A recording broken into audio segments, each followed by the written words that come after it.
السلام عليكم ورحمة الله وبركاته.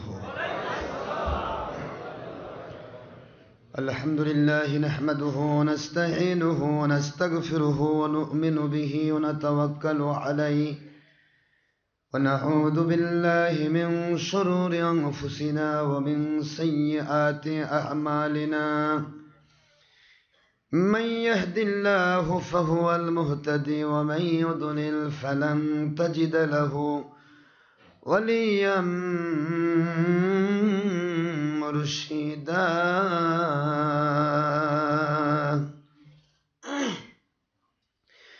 ونشهد أن لا إله إلا الله وحده لا شريك له، ونشهد أن سيدنا وسندنا وحبيبنا ومولانا محمدا عبده ورسوله الذي أرسله بالحق شاهدا ومبشرا ونذيرا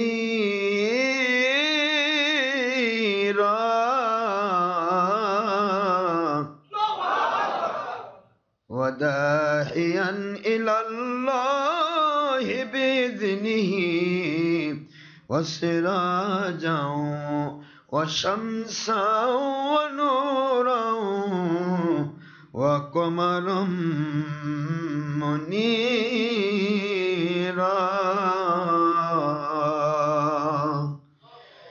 فقد قال الله تعالى في كلامه المجيد وفرقانه الحميد: أعوذ بالله من الشيطان الرجيم. بسم الله الرحمن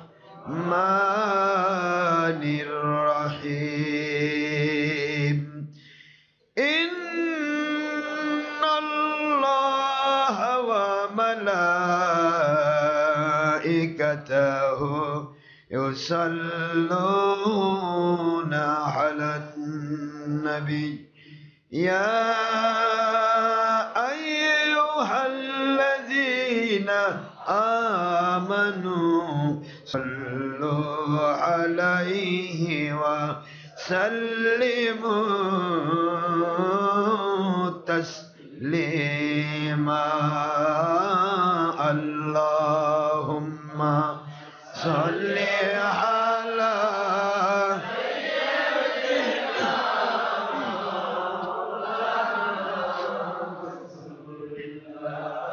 وعلى آل سيدنا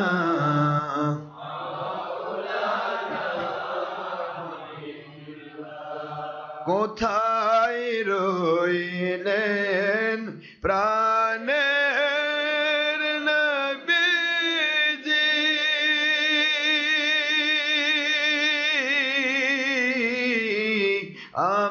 আমাদের সারিয়া কোথায় রইলেন নূরের নবীজি,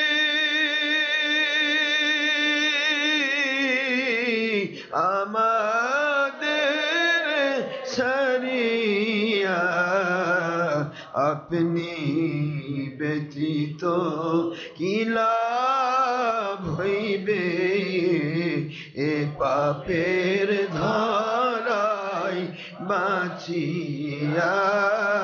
আল্লাহুম্মা সাল্লি আলা মাওলানা রাসূলিল্লাহ ওয়া আলা আলি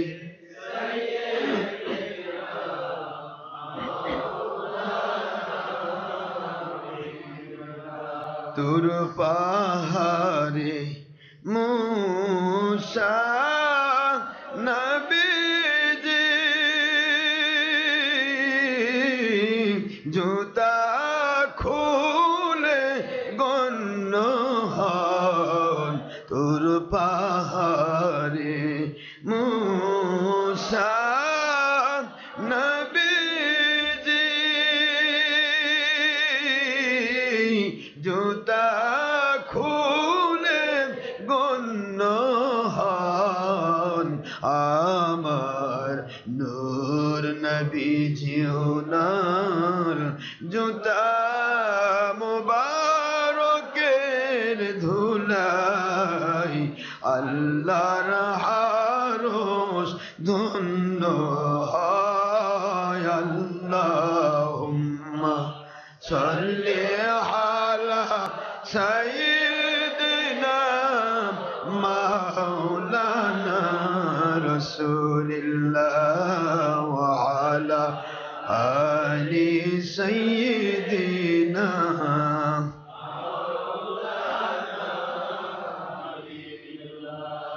नहीं वाजू से नहीं किताबों से नहीं वाजू से नहीं किताबों से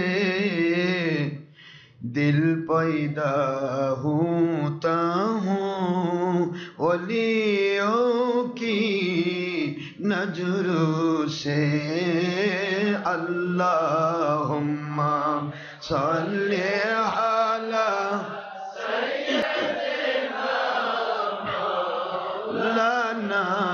रसूलिल्लाह व अला आलि सय्यिदिना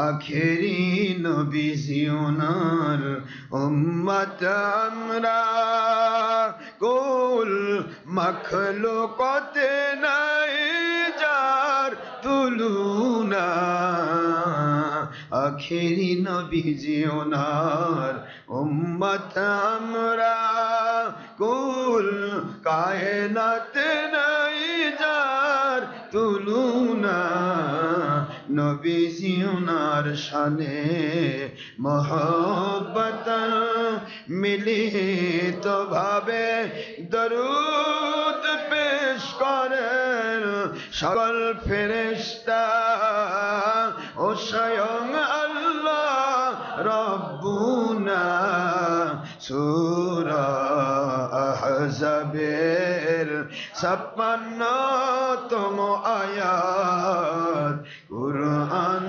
খুলে দেখো না আল্লাহুম্মা সাল্লি আলা সাইয়্যিদিনা মাওলানা রাসূলিল্লাহ ওয়া আলা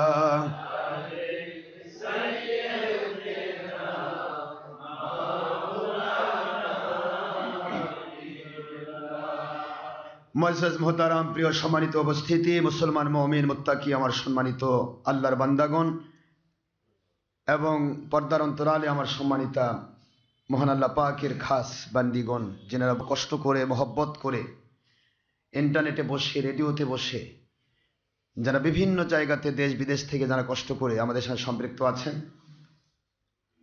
সর্বোপরি পুরুষ মহিলা জিন ইনসান যুবক যুবতী বৃদ্ধ বৃদ্ধা ছাত্র ছাত্রী কিশোর কিশোরী শ্রমিক মজুর কৃষক চাকরিজীবী ব্যবসায়ী জনপ্রতিনিধি ডাক্তার ইঞ্জিনিয়ার ছাত্র শিক্ষক আইনজীবী পেশাগত বিভাজনে যিনি যে পেশায় নিয়োজিত সকল পেশার মানুষগুলি বিরোধী দল সরকারি দল আলিম উলামা ওলি আউলিয়া জাকিরিন শাকিরিন মুহিব্বিন প্রশাসনিক ডিপার্টমেন্টের গ্রাম্য পুলিশ চৌকিদার দাফাদার আনসার ভিডিবি থেকে শুরু করে SB DB DSB NSI DJ farm intelligence গোয়েন্দা সংস্থার ভাইরা পুলিশ ভাইরা র্যাপিড অ্যাকশন ব্যাটালিয়ন বিজিবি সেনাবাহিনী নৌবাহিনী বিমান বাহিনী যৌথ বাহিনী সবাইকে মহান আল্লাহ পাকের দয়াল দিয়ে আল্লাহ পাক এবং তার নবীজির সৈনিক হিসেবে আল্লাহ কবুল করুন সবাই বলেন আমিন। মহান আল্লাহর কাছে সকলের জন্য আমি দোয়া করছি, হিন্দু নন মুসলিম অন্য কোনো ধর্মের মানুষ যদি নেপথ্যে থেকে আমাদের সাথে সম্পৃক্ত থাকেন অথবা কোনো বাতিল কোম্পানি যারা নবীজির সাথে দুশ্মনী করেন, নবীজি আমাদের মতো বড় ভাইয়ের মতো মাটির মানুষ বিভিন্ন রকম উৎপাত করে কথা বলেন, না ওযুবিল্লাহ, সমস্ত বাতিল কোম্পানিও যদি আমাদের সাথে সম্পৃক্ত থাকেন কোথাও, আমি সকলকে অ্যাড করে দোয়া করছি মহান আল্লাহ পাক যেন আমাদেরকে দলের স্বার্থে নয়, ব্যক্তির স্বার্থে নয়, দুনিয়ার স্বার্থে নয়, অর্থের স্বার্থে নয়, কেবলমাত্র শুধুমাত্র একমাত্র আল্লাহ এবং নবীজির মহব্বতে খাঁটি জেনুইন ইসলাম মৃত্যু পর্যন্ত মেনে চলার তৌফিক দান করেন সর্বদা। যে ঈমান, যে আমল, যে আকীদায় আল্লাহ পাক সন্তুষ্ট হয়ে দুনিয়াতে শান্তিপূর্ণ গয়েবী মদতপূর্ণ আল্লাহর সন্তুষ্টিপূর্ণ জীবন দান করা ওয়াদা করেছেন, আখিরাতে জান্নাতুল ফেরদৌস দান করা ওয়াদা করেছেন, এমন গ্রহণযোগ্য ঈমান আমল আকীদার জন্য মহান আল্লাহ পাক দয়া করে আমাদের সকলের জীবনকে কবুল করুন সর্বদা। শুরুতেই মহান আল্লাহর শুকরিয়া করছি যিনি অতীব দয়া পরবশ হয়ে আমাদেরকে বহু দূর দূরান্ত থেকে, বিভিন্ন ডিস্ট্রিক্ট থেকে, থানা থেকে, বাংলার বিভিন্ন গ্রাম, বিভিন্ন জায়গা থেকে এই শীতকে উপেক্ষা করে, কঠিন কনকনে ঠান্ডা, এই ঠান্ডাকে উপেক্ষা করে, মাঘ মাসের কনকনে শীতকে উপেক্ষা করে যারা বড় কষ্ট করে আসলেন, আল্লাহ পাক আসার তৌফিক দিলেন, ওই মালিকের দরবারে আমরা শুকরিয়া করছি যিনি দয়া করে আমাদেরকে জান্নাতের টুকরায় কবুল করেছেন। আমরা সবাই পড়ছি আলহামদুলিল্লাহ, সুবহানাল্লাহি ওয়া বিহামদিহি, সুবহানাল্লাহিল আযীম। মহান আল্লাহর শুকরিয়া করেই দরুদ শরীফ পড়ছি ওই নবীর উপর যে নবী যে আখেরি নবী। কোরআন শরীফের সূরাতুল আহজাবের 33 নম্বর সূরা 22 নম্বর পারা আয়াত শরীফ নম্বর 40, এই আয়াতের ভিত্তিতে আমার আল্লাহ বলেছেন আমার নবী খাতামান নবীন, সমস্ত নবীদের শেষ নবী, আখেরি নবী, যার পরে কিয়ামত পর্যন্ত আর কোনো নবী রাসূল আসবেন না। সবাই পড়ছি ওই নবীজি দরুদ সালাম সাল্লাল্লাহু আলাইহি ওয়াসাল্লাম। কোরআন শরীফের সূরাতুল মাইদা 5 নম্বর সূরা 6 নম্বর পারা সূরাতুল মাইদা আয়াত শরীফ নম্বর 15, আল্লাহ বলেছেন কদ জাআকুম মিনাল্লাহি নূর ওয়া কিতাবুম মুবিন, আমি আল্লাহর পক্ষ থেকে পবিত্র কোরআন নিয়ে যে পুরুষ নবী তোমাদের নিকটে এসেছেন উনি নূর নবী। কোরআনের ভাষায়, হাদিস শরীফের ভাষায় নবীজি বলেছেন আমি নূর। আর আব্দুল্লাহ ইবনে আব্বাস রাদিয়াল্লাহু আনহু রাইসুল মুফাসসিরিন, যিনি সমস্ত যত মুফাসসির আছে সকল মুফাসসিরের মাথার তাজ principal, he is the principal of all মুফাসসির from federation to day of judgement, no doubt it's speaking of রাসূল পাক সাল্লাল্লাহু আলাইহি ওয়াসাল্লাম। হুজুর বলেছেন আব্দুল্লাহ ইবনে আব্বাস অফ রাইসুল মুফাসসিরিন, আব্দুল্লাহ ইবনে আব্বাস হচ্ছেন পৃথিবীর শুরু থেকে শেষ পর্যন্ত সকল মুফাসসিরের মাথার তাজ প্রিন্সিপাল। তার তাফসিরের সাথে কন্ট্রাডিকশন করে কোন তাফসির লেখা মুসলমানের জন্য নিষিদ্ধ। কি বলুন, কি নিষিদ্ধ? তার চাইতে বড় তাফসির কারক আর কেউ আসবেন না, এবং তিনি সাহাবী শ্রেষ্ঠ তাফসির কারক। তিনি বলেছেন ফি হাদিহিল আয়াতে নূর ইয়ানি নূরে মুহাম্মাদুর রাসূলুল্লাহ সাল্লাল্লাহু আলাইহি ওয়াসাল্লাম। কোরআন শরীফের ভাষায় যেই নূর বলা হয়েছে সূরা মাইদার 15 নম্বর আয়াত শরীফে, এই নূর হচ্ছে নূর নবী, আখিরি নবী মুহাম্মাদুর রাসূলুল্লাহ সাল্লাল্লাহু আলাইহি ওয়াসাল্লাম। ভাষাগত দিক থেকে এইটুকু বুঝতে হবে আমার নবী সৃষ্টির শ্রেষ্ঠ, তিনি আল্লাহর জাত নন, এক কথায় বলতে হবে তিনি সৃষ্টির শ্রেষ্ঠ। কিসের তৈরি? নূরের সৃষ্টি, এটা যেন মনে থাকে। সৃষ্টির শ্রেষ্ঠ নূর নবী, সৃষ্টি জগতের শ্রেষ্ঠ, মহান আল্লাহর জাত নয়। আল্লাহ খালিক, তিনি মালিক, তিনি রব। মালিকের সাথে দুনিয়ার কারো কোনো রকমের তুলনা নয়, কোনো রকমের কোনো প্রকার সামান্যতম আমার মালিকের অংশীদার নেই, আমার মালিকের অবতার নেই, আমার মালিকের মতো আর দুনিয়াতে কেউ নেই। সুবহানাল্লাহ। রাসূল পাক সাল্লাল্লাহু আলাইহি ওয়াসাল্লাম আল্লাহর জমিনে শ্রেষ্ঠ নবী, যিনি হলেন নবী রাসূলদেরও শ্রেষ্ঠ, সাইয়্যিদুল মুরসালিন। সাইয়্যিদুল সকল মুরসালিন মানে যত নবী রাসূল এসেছেন সকল নবী রাসূলের শ্রেষ্ঠ। সুবহানাল্লাহ। আমাদেরকে বুঝতে হবে যতদিন যাবে তত ফিতনা বাড়বে, তত ধর্মের নামে অধর্ম বাড়বে। অধর্ম দিয়ে যত অন্যায় হবে তার চেয়ে বেশি অন্যায় হবে ধর্ম দিয়ে। তবেই না ইমাম মাহদী আলাইহিস সালাম আসার পরিবেশ তৈরি হবে। এই দুনিয়া যখন রাসূল পাক সাল্লাল্লাহু আলাইহি ওয়াসাল্লাম আসার পরিবেশ তৈরি করেছিল, গোটা দুনিয়াতে কবিলে কবিলে তাবু तक खुदा था, किसी का हुबल था, किसी का सफा था, किसी का अमुन था, किसी का इस्तार था, किसी का लात था, किसी का मनात था। हर हर घर में, हर हर मोहल्ला में, हर हर ग्राम में, हर हर जिला में नया नया खुदा था। ঘর মহল্লা মে নয়া না মন্দির থা। প্রতি বাড়ি বাড়ি, ঘর ঘর, মহল্লায় মহল্লায়, গ্রামে গ্রামে, দেশে দেশে শুধু মূর্তি আর মূর্তি, মূর্তি আর মূর্তি, খোদার খোদা, খোদার খোদা, নাউজুবিল্লাহ। সব জায়গা ভরা ছিল। পাপের এক অমানিসা তমসাচ্ছন্ন অন্ধকার যখন গোটা জগৎকে ঘিরে ফেলেছিল, সেই মুহূর্তে আখিরি নবী আসার একটা প্রেক্ষাপট তৈরি হয়েছিল। আর আখিরি নবী হুজুর পাক সাল্লাল্লাহু আলাইহি সাল্লাম, ওনার ভাষা অনুসারে তাঁরই একজন আওলাদ এবং তারই পক্ষ থেকে তাঁর একজন সৈনিক হয়ে, আল্লাহর সৈনিক হয়ে একজন আল্লাহর বান্দা আসবেন, যিনি হবেন ইমাম মাহদী আলাইহিস সালাম। তিনি আসবেন কি নিয়ে? বেলায়েতের দরজা নিয়ে। হুজুর এসেছেন নবুয়তের, সকল নবুয়তের শ্রেষ্ঠ নবুয়তের দরজা নিয়ে, সকল নবী রাসূলের শ্রেষ্ঠত্ব নিয়ে। ইমাম মাহদী আসবেন সকল ওলিয়া উলিয়ার শ্রেষ্ঠত্ব নিয়ে। তিনি হবেন বেলায়েতের দরজার ফার্স্ট তবকার, শেষ জমানার একজন অন্যতম একজন বেলায়েত প্রাপ্ত মানুষ আসবেন। তিনি আসার একটা পরিবেশ দরকার আছে কি না? এখন কবিলে কবিলে তাবুত এক খোদা থা নেই, কবিলে কবিলে তাবুত এক কোম্পানি থা। বিচিত্র কোম্পানি, ধর্মের নামে হাজার কোম্পানি, যিনি যাকে মানেন তাকে একবার মনে হয় খোদা মানে। এরকম দেখা যাচ্ছে না? আমি এটা মানি, এটাই, এই ছাড়া আর কিছু না, এটাই সব। মানে যে যাকে মানে সে খোদা মানে। পৃথিবীর মানুষকে মানতে বলা হয়েছে ওয়াত্তাবি সাবিলা মান আনাবা ইলাইয়া, তোমরা তাকে মানো, মানার আদেশ আছে। আল্লাহওয়ালাকে মানার আদেশ আছে, কিন্তু যাকে তাকে নয়, যিনি আল্লাহমুখী হয়েছেন। এই কথাগুলো মনে থাকবে? কোন রকমের স্বার্থের আশায় নয়, ধান্দাবাজি নিয়ে নয়, ছলচাতুরি নিয়ে নয়, ধাপ্পাবাজি নিয়ে নয়, কিছু পাওয়ার আশায় নয়। একটাই নিয়ত থাকবে, আমার আল্লাহ এবং নবীকে পাওয়া। এই নিয়তে যাবেন, আল্লাহর কাছে যাবে। আল্লাহওয়ালা কি মানতে গিয়ে যদি আল্লাহর হুকুম বাদ দিতে হয়, আল্লাহওয়ালাকে মানতে গিয়ে নবীজি পাক সাল্লাল্লাহু আলাইহি ওয়াসাল্লামের সুন্নাত বাদ দিতে হয়, আল্লাহওয়ালাকে মানতে গিয়ে কোরআন হাদিসের বিপরীত অর্থে হারাম কাজের মধ্যে মশগুল হতে হয়, তাহলে ওইটাকে লাথি মেরে আল্লাহকে পাওয়ার জন্য রাস্তা খুঁজতে হবে। এই কথা কি বুঝে আসে? আল্লাহ রাব্বুল আলামিন বলেন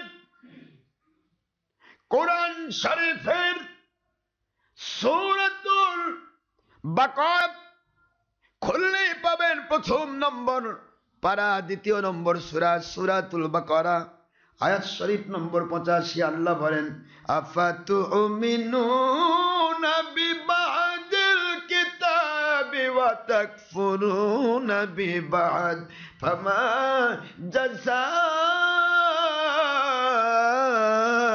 মান ইয়াফআল যালিকা মিনকুম ইল্লা খিজিয়ুন ফিল হায়াতিদ দুনিয়া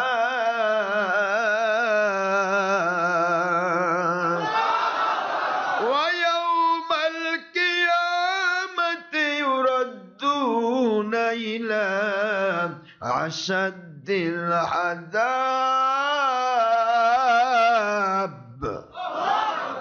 ওয়া মাল্লাহু বিগাফিলিন আম্মা তা'মালুন।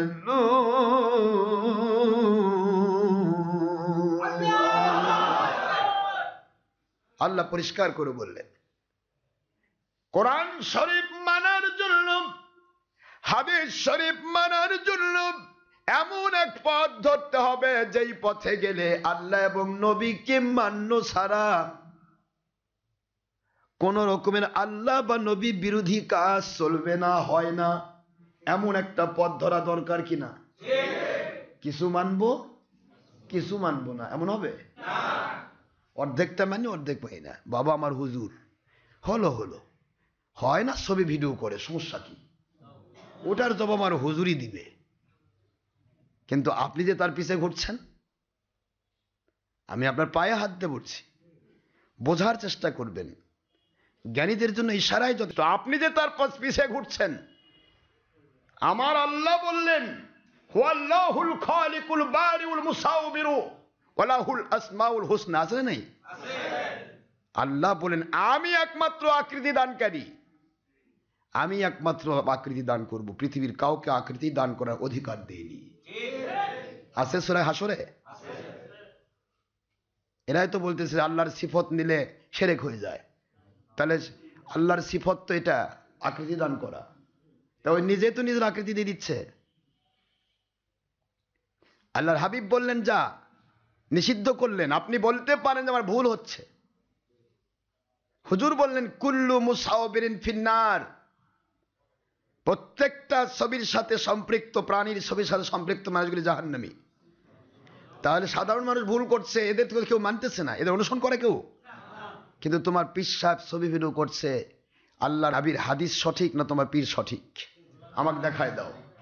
যদি নবীদের হাদিস সঠিক হয়ে থাকে তাহলে তোমার পীর জাহান্নামী। তোমার পীর ছবি করে, ভিডিও করে, টিভি করে, টিভির পর্দার মধ্যে গোড়াগড়ি করে, তাহলে তোমার পীর কি জাহান্নামের অনুসরণ করে? সে কোথায় যায়? আল মারউ মা মান আহাব্বা, বুখারীর হাদিস। পৃথিবীতে যার সাথে যার আল্লাহর জন্য ভালোবাসা হয় তার সাথে তার হাসর হয়। তাহলে তুমি জাহান্নামীর সাথে হাসর হচ্ছে, ও যাবে জাহান্নামে আর তুমি জান্নাতে যাবে? তাহলে পরিষ্কার কথা বুঝলেই তো হয়ে যায়। আকলমন্দার समझदार के लिए इशारा काफी है, जगह जगह के लिए दुनिया नहीं है, ये बात की जा है, तमाशा नहीं है। জ্ঞানীদের জন্য ইশারায় যথেষ্ট। এখানে ছলচাতুরি করার জন্য পৃথিবীতে আমাদেরকে আল্লাহ প্রেরণ করেন নাই। আল্লাহ রাব্বুল আলামিন প্রেরণ করেছেন মানুষগুলি যেন আল্লাহ রাব্বুল আলামিনকে মেনে, নবীজিকে মেনে, মানার মতো মেনে, ভুল ত্রুটি যদি হয়ে যায় ফিরে এসে তওবা করে গুনাহ মুক্ত হয়ে জান্নাতি বানানোর জন্য আল্লাহ পাঠায় দিয়েছে। খালি ছবি দেই বললাম না, যে কোনো ব্যাপার। আপনি পীরের পাশে ঘুরতেছেন, পীর তবলা ডুগডুগি বাজায়, ডাক টাক ডুম টাক ডুম, গান বাজনা করে। আপনি পীরের পিছে যাচ্ছেন, ওলির পিছে যাচ্ছেন, মুফতির পিছে যাচ্ছেন, মুহাদ্দিসের পিছে যাচ্ছেন, যান, আমার আপত্তি নেই, আমি কাউকে কষ্ট দিতে চাই না। I have no objection about a matter or party or personality or job or business or all other proportion. আপনার কোনো বিষয় নিয়ে আমি অবজেকশন করছি না। আপনাকে আমি ডাকতেছিও না যে আপনি আমার কাছে আসে বায়াত হতে হবে। আমি ইন্টারনেট রেডিওতে বলছি, সারা পৃথিবীর যে কোনো জায়গা থেকে আপনারা যদি আমাদের নেটে থাকেন, আমি আপনাদের পায়ে হাত দিয়ে বলছি, আমি কিন্তু এইটা বলছি না যে আপনাকে আমার কাছে আসতে হবে বা আমি উত্তম, আনা খয়রুম মিনহু, নাউযুবিল্লাহ। আমি প্রায় পৃথিবীর কারো কাছ থেকে উত্তম এ কথা বলার অধিকার আমার নাই, এটা বলবে শয়তান। কে উত্তম মালিক ভালো জানেন, আর আপনার বিবেক দিয়ে আপনাকে খুঁজে নিতে হবে। আমার আল্লাহ বলেছেন অবতাগু ইলাইহিল ওয়াসিলা। আল্লাহ বলতে পারতেন চলে যাও ওসিলা, ওসিলা মানো, এটা বলেননি। ওসিলা তালাশ করো। তালাশ করা মানে কি? একটা জিনিস হেরে গেছে, খুঁজবেন না? আবিষ্কার করা, খুঁজে বের করা, খুঁজতে বলা হয়েছে। অবতাগু, খোঁজো, তালাশ করো, দৌড়াও, কত দূর যেতে হয় যাও। ইলম শিক্ষার জন্য উতলুবুল ইলমা ওয়ালাউ কানা ফিসসিন। যদি ইলম তলব করতে গিয়ে, তালাশ করতে গিয়ে যদি তো চীনেও যেতে হয়, চীন বলা হয়েছে এই কারণে কাবা ঘর থেকে চীনের দূরত্ব অনেক দূর। এই দূরত্ব ডিস্টেন্সকে বোঝানোর জন্য হুজুর বলেন যদি চীন দেশেও, সুদূর চীনেও যেতে হয় এই আল্লাহওয়ালা খোঁজার জন্য, এলেম খোঁজার জন্য, সঠিক এলেম খোঁজার জন্য, তুমি সেখানেই চলে যাও। জোরে বলুন সুবহানাল্লাহ। খুঁজতে বলা হলো। আর আপনি কি বলছেন? ভাই পাইছি ভাই, কিন্তু পাইছেন ভালো, তাকে পেয়ে যে আপনি সত্যপন্থীদের বিরুদ্ধাচরণ করছেন। আজকে বড় মারাত্মক বিষয় দেখেন, আমরা ছবি বিরুদ্ধে বলি, যেগুলা পীরেরা, মুফতিরা, মুহাদ্দিসরা, মুফাসসিররা ছবি বিরুদ্ধে দলিল দিতে পারতেছে না, ওরা আমাদের দুশমনি করতেছে। কেন? কারণ ছবি ভিডিও করলে ওরা হারামি হচ্ছে, আর হারামকে যে করে তাকে অনুসরণ করা কোরআন নিষিদ্ধ করেছে। কে নিষিদ্ধ করেছে? এখন এরা তো নিষিদ্ধ হয়ে যাচ্ছে কোরআনের ভাষায়, এদের অনুসরণ করা নিষেধ। আর হারামকে জায়েজ বলে সে কাফের হয়, কাফের হয়ে যাচ্ছে। যার কারণে এদের নিজের স্ট্যাটাস বাঁচার জন্য সত্যের দুশমনি করছে। চিন্তা করতে পারেন, একটু ভাবনা করুন তো। একটা মানুষ আল্লাহকে মানার জন্য যদি পৃথিবীতে এসে থাকে, আর আল্লাহকে মানার ইচ্ছায় যদি সে ইসলাম মানে, তাহলে সত্যটা আসার পরে তার ভুল থাকলে সে সংশোধন হবে। সে কখনোই তার দুশ্মনী করবে না, সত্য তো মানবেই না, বরং সত্যের দুশ্মনী করার জন্য উঠে পড়ে লেগে যাবে, এবং পাশাপাশি ওইটাকে মিথ্যা প্রতিপন্ন করার জন্য সে জোর চেষ্টা চালাবে। কিন্তু মিথ্যা প্রতিপন্ন করা কি সম্ভব? সত্য কোনোদিন মিথ্যা হবে? কোনোদিন হবে না। আমি একটি কথা বারবার বলি, যে আমরা নিজেরা আলেমরা যদি ঠিক হয়, ওয়ালি আউলিয়া যদি ঠিক হয়, পীর সাহেবরা যদি ঠিক হয়, মুফতি মুহাদ্দিস মুফাসসিররা যদি ঠিক হয়, বিশ্বাস কোন আল্লাহর কসম, এই সারা পৃথিবীর মধ্যে খেলাফত দৌড়ে আসবে। জালেমরা জুলুম করতে পারবে না ভাইজান, জালেমরা জুলুম করতে পারবে না। জালেম জুলুম করবে কেন? আপনাদেরকে চোখ দিয়ে তাকাতে গেলে চোখ কানা হয়ে যাবে, পা দিয়ে হেঁটে মারবার যাবে, ওর পা খোঁড়া হয়ে যাবে। হয়নি? এরকম হয়নি? ইব্রাহিম খলিলুল্লাহ আলাইহিস সালাতু ওয়াস সালাম আমার নবীজির পিতা, মিল্লাত আবিকুম ইব্রাহিম ওয়া সাম্মাকুমুল মুসলিমিন। আল্লাহ বললেন, তোমাদের দুনিয়ার মানুষ, তোমাদের পিতা ইব্রাহিম আলাইহিস সালাম, তিনি তোমাদের মুসলমান নামকরণ করেছেন। মিল্লাত ইব্রাহিম, ইব্রাহিমের মিল্লাত, ওই মিল্লাতের আদর্শ অনুসারে আমরা চলি। জোরে বলুন সুবহানাল্লাহ।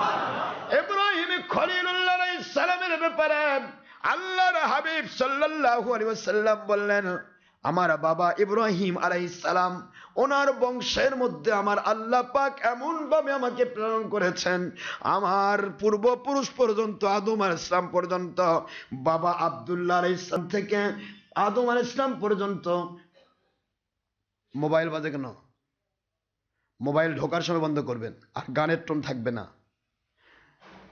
হযরত ইব্রাহিম আলাইহিস সালাম ওনার ব্যাপারে বলতে গিয়ে আল্লাহর হাবিব হুজুর পাক সাল্লাল্লাহু আলাইহি ওয়াসাল্লাম পাক জবান মোবারক ইরশাদ মোবারক করেন, দুনিয়ার মানুষেরা, আমি এমন এক সন্তান, জীবনে আমি কোন অপবিত্র মানুষের মধ্য দিয়া, নাপাক মানুষের মধ্য দিয়া, অর্থাৎ মুশরিক কাফিরের মধ্য দিয়া আমার আল্লাহ আমাকে দুনিয়ায় পেশ করেন নাই।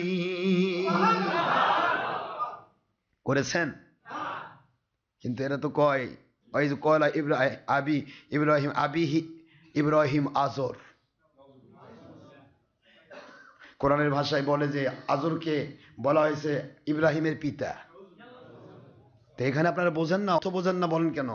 আরবিতে অনেক সময় আম্মুন বলা হয় না চাচাকে, চাচাকে বলা হয় আবি বলে। যেমন আমরা অনেকে গ্রামীণ ভাষায় বলি বড় আব্বা, ছোট আব্বা, মেজো আব্বা। চাচা কয়? গ্রামে তো চাচা বলে না কেউ, গ্রামীণ ভাষা চাচা বলে।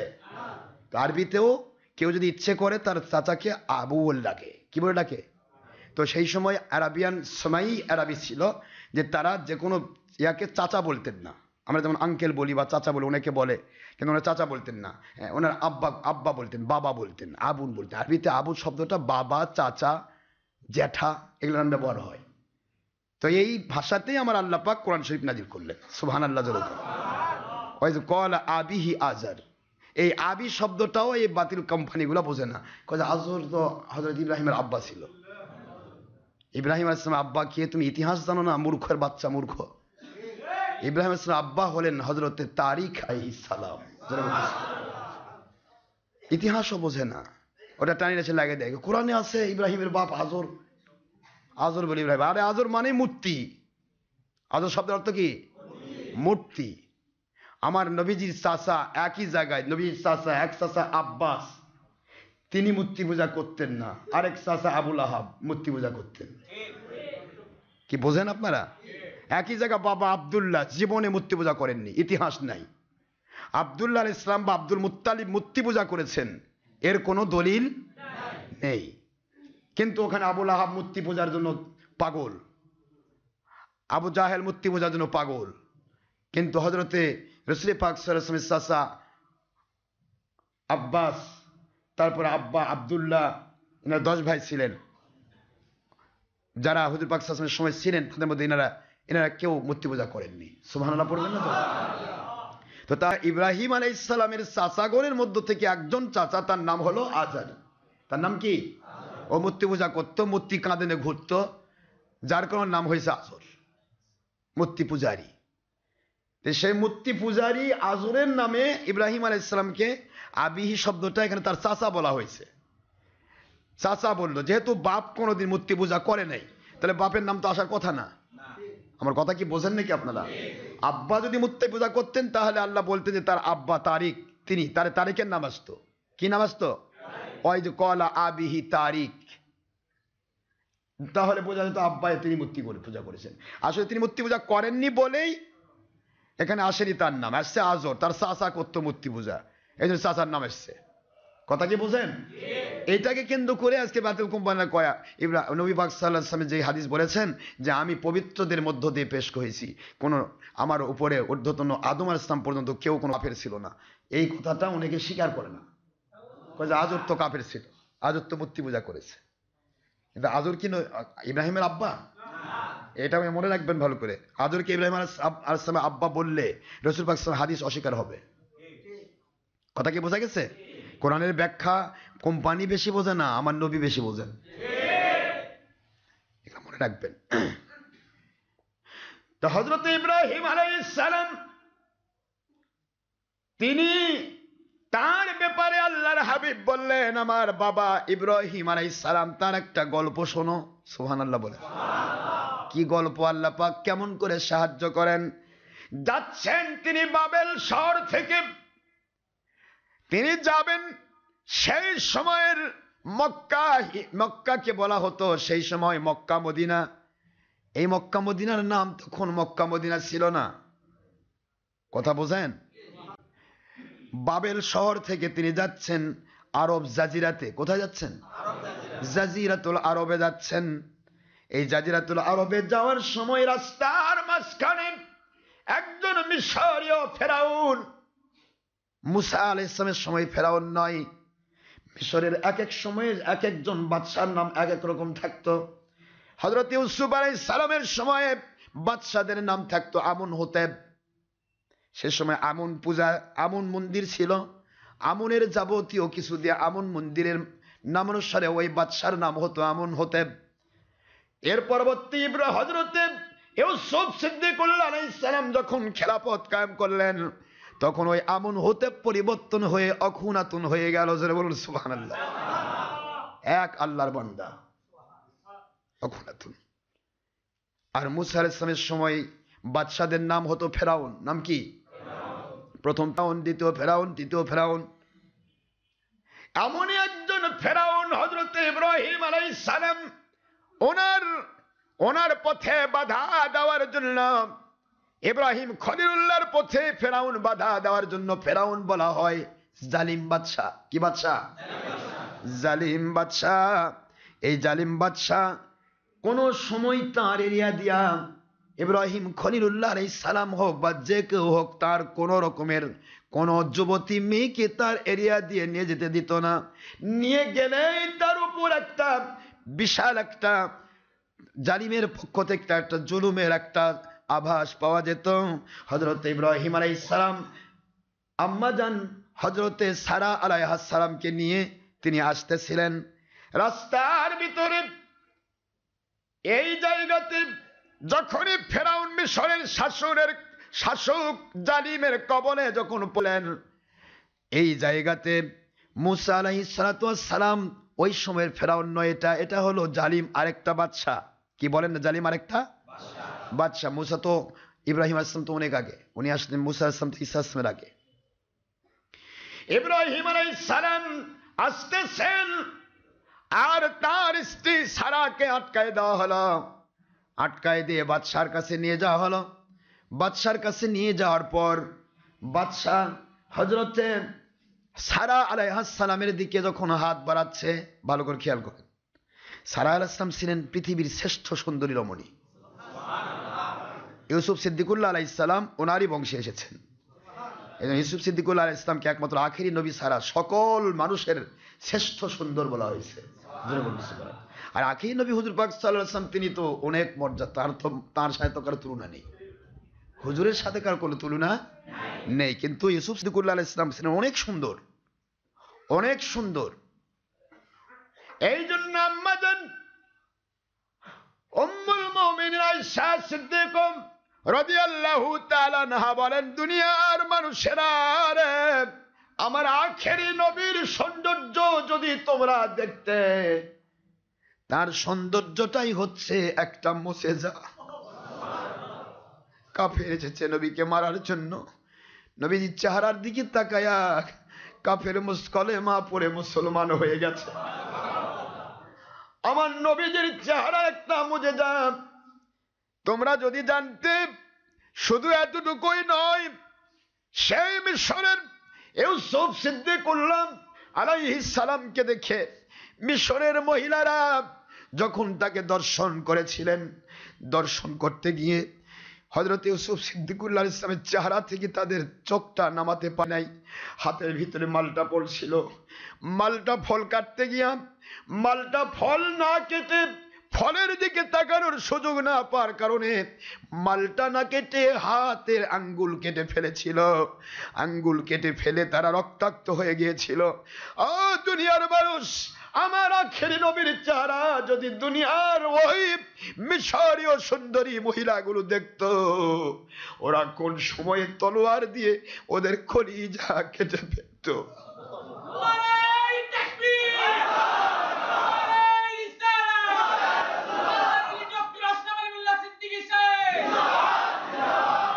ওদের কলিজা কেটে ফেলতো। এত সৌন্দর্য আমার নবীকে আমার আল্লাহ দিয়েছিলেন, সেই চেহারা মোবারকের উপরে পাথর মারা হয়েছে। আর আপনি খালি গরম গরম তাজা তাজা মুরগির রোজ খেয়ে খালি মানুষের বাবা নিবেন। কেউই আপনাকে ভণ্ড বলবে না, কেউ আপনাকে বিতর্কিত বলবে না, কেউই আপনাকে আপনার দুশমনি করবে না। আপনি আরামে জীবন কাটাবেন আর বলবেন আমি হক্কানি আলেম। এত সহজ নয় ভাইজান। যিনি হক কথা বলবেন, আল্লাহর কসম, আমার নবীজির সুন্নাত তার পালন হতে হবে। আঘাত যদি ডাইরেক্ট পাথর না মারতে পারে, পাথরের চাইতে বড় কঠিন অন্তরে আঘাত দিবে, ভণ্ড বলবে, বিতর্কিত বলবে, মিথ্যে কথা বলবে, হাজার রকম মিথ্যাচার চালাবে। এই মিথ্যাচারই প্রমাণ করবে আল্লাহর রসুলের কাছে, আল্লাহ পাকের হাবিবের কাছে সে ব্যক্তি প্রিয় এবং কবুল যোগ্য। যে কবুল হবে না, সে কোনোদিন সবাইকে সে খুশি করবে, সব খুশি হবে, সুরও খুশি হবে, ডাকাতও খুশি হবে, শয়তানও খুশি হবে। তাহলে শয়তানের স্বার্থ না থাকলে শয়তান খুশি হয়? শয়তানের স্বার্থ থাকতে হবে। শয়তানের স্বার্থ আছে, আপনাকে আমাকে দেখে সবাই খুশি হবে না। আমাদের যেই শ্রেণীর মানুষগুলি ভালো মানুষকে দেখে খারাপ মনে করে, এই খারাপ মনে করাটাই হলো সুন্নত, কখনোই হবে না। আম্মা জান আয়েশা বলেন, আমার নবীর চেহারার দিকে তাকাইলে কেউ ঘুরে ফিরে অন্য দিকে তাকাতে পারত না। আজকে মদিনায় আমার নবী আসতেছেন, মদিনায় হুজুর যাচ্ছেন, এক উটের পিঠে হযরতে আবু বকর সিদ্দিক রাদিয়াল্লাহু আনহু বসা, আরেক উটের পিঠে আখেরি নবী বসা। দুইজনের চেহারা জীবনে যদি কোনোদিন আমার আল্লাহ আপনাকে দেখান, আমার নবীকে দেখবেন, আমার নবীর সাথে আবু বকর থাকবেন, সিদ্দিক আকবর থাকবেন, হযরত ওমর থাকবেন। একা একা নবী কখনো দেখা দেন না। নবীদের সাথে অবশ্যই আবু বকর ওমর থাকবে, অথবা কোনো ওলিয়া থাকবে। যে কোনো ওলি যাকে আল্লাহ ভালোবাসেন, ওই ওলিকে নবীর সামনে রেখে দিয়া ওলির মাধ্যমে আপনাকে স্বীকার করাই দিবে ইনি আল্লাহর রাসূল। আবু বকরের চেহারার সাথে কিয়ামত পর্যন্ত নয়, কিয়ামত পর্যন্ত আমরা পৌঁছি নাই, এখনো সারা পৃথিবীর কোন মানুষের সাথে কাউকে চেহারায় তুলনা করা যাবে না। চেহারায় আলাদা, মনে হয় নূর ঝলকে পড়তেছে। এত সৌন্দর্য আল্লাহ দিয়েছিলেন তাদেরকে। সে আবু বকর আর রাসূল যাচ্ছেন, মদিনার মানুষগুলি এখন আমার নবীকে দেখেন নাই, কেবল বাইতুর রিদওয়ানে এসে তারা বায়াত হয়ে গিয়েছেন যে আমরা আপনার নিরাপত্তার জন্য বায়াত হচ্ছি, বায়াত হচ্ছি, আপনার কাছে বিক্রি হয়ে যাচ্ছি, আপনি মদিনায় আসেন, আমরা আপনার কাছে বায়াত হলাম, আপনার প্রত্যেকটা মুহূর্ত চতুর্দিক থেকে যত রকমের ঝড় আসবে সব দিকে প্রোটেকশন দেওয়ার দায়িত্ব আমাদের। আল্লাহর হাবিব বলেন, আমি তো কারো প্রোটেকশন চাই না, আমি চাই আপনারা আল্লাহ পাক রব্বুল আলামিনের গোলাম হয়ে যান। নবীজি তাদেরকে আশ্বস্ত করলেন, আমি যাব, আল্লাহ যদি কবুল করেন আমি যাব। এই কবুল করেন যাব, এর মধ্যেই তার বাড়ি ঘেরাও করেছে প্রায় 90 থেকে 100 জন কাফের। আর আমার আল্লাহর আদেশ হলো, কবুল হয়ে গেছে বাইতুল রিদওয়ানের বায়াত, আল্লাহর আদেশ হলো যে আপনাকে দাওয়াত দেওয়া হয়েছে মদিনা থেকে, আপনি মদিনায় চলে যান। জোরে বলুন সুবহানাল্লাহ। আল্লাহর আদেশ হয়ে গেল। আল্লাহ পাকের আদেশ ছাড়া তো হুজুর পাক সাল্লাল্লাহু আলাইহি ওয়াসাল্লাম কিছু করতে পারবেন না। তো তিনি যাচ্ছিলেন মদিনাতে। যখন আমার নবী যাচ্ছেন, মদিনার তো কেউ দেখেনি আমার নবীকে। মদিনা তো দূর কাছে নয়, তো 450 কিলোমিটার প্রায় কম বেশি মক্কা মদিনা। এটা তো সম্ভব নয় হেঁটে উঠতে চলে গেতে প্রায় 3 দিন বেশি সময় লাগে, মানে এক মুসাফিরের হালত। হুজুর যাচ্ছেন, আবু বকর যেতেও যাচ্ছেন, মদিনার মানুষকে বলে দিতে হয়নি কোনটা আবু বকর আর কোনটা নবী, কাউকে বলতে হয়নি। কি মায়া দিয়েছেন তারা। মদিনার মানুষ এখনো মুসলমান নয়, এই মুহূর্তেও তখন মুসলমান হয় নাই। সেই সময় তাদের ভিতরে আল্লাহ মায়া ঢুকাই দিলেন। ছোট্ট মাসুমেরা, যুবকেরা, তরুণেরা, কিশোরেরা, ওই সময় তো পর্দার আয়াত নাজিল হয় নাই। যুবতী মেয়েরা, সমস্ত মহিলা পুরুষ, মদিনার কোন ঘরে কোনো মহিলা পুরুষ ছিল না, পাগলের মতো ছুটে আসতেছে। আল্লাহর নবী সাইয়্যিদুল মুরসালিন, সারা জগতের নবীদের শ্রেষ্ঠ আখেরি নবী আসতেছেন। ওনাকে এক নজর দেখলে গো জীবনের গুনাহ মাফ হয়ে যায়। ওনার চেহারার দিকে তাকালে মানুষ ক্ষুধা ভুলে যায়। চেহারার দিকে তাকালে 7 দিনের অনাহারী মানুষ ক্ষুধা ভুলে যায়। আল্লাহর কুদরত থেকে তার ভিতরে ক্যালোরি পেয়ে যায়, দুর্বলতা ফিল করে না। জিহাদের ময়দানে, হুজুর জিহাদের ময়দানে গিয়েছেন, 3 দিন 5 দিন ধরে জিহাদ চলছে। কাফেরেরা খাবার রসদপত্র সব গুটিয়ে নিয়ে খাবার শেষ হয়ে গেছে, ওরা খাবারের তাড়নায় পালিয়ে গেছে। আল্লাহর হাবিবের সাহাবীর খেজুর নেই, কিছুই নেই, নবীর চেহারাই তাদের মূল খাদ্য ছিল। তারা টিকতে পারে নাই। এই জন্য আমার এখানে আসলে আমি কমপক্ষে একটা সন্ধ্যা না খেয়ে রাখার অনুশীলন করি। দুপুরের একটা সন্ধ্যা যদি একটা মানুষ না খায়, তাহলে মোটামুটি ক্ষুধা সহ্য করার একটা অনুশীলন হলো না? এই শিক্ষাগুলি দরকার। পেট হাতে নিয়ে গেলে সে মানুষ কখনো সাকসেস হতে পারে না। আপনি বিশাল একটা কাজে যাচ্ছেন, এই কাজে আপনার কাজ আমার ধাওয়াই জীবন যাবে, নয় আমি সাকসেস হব। কি কথা কি বুঝতেছেন?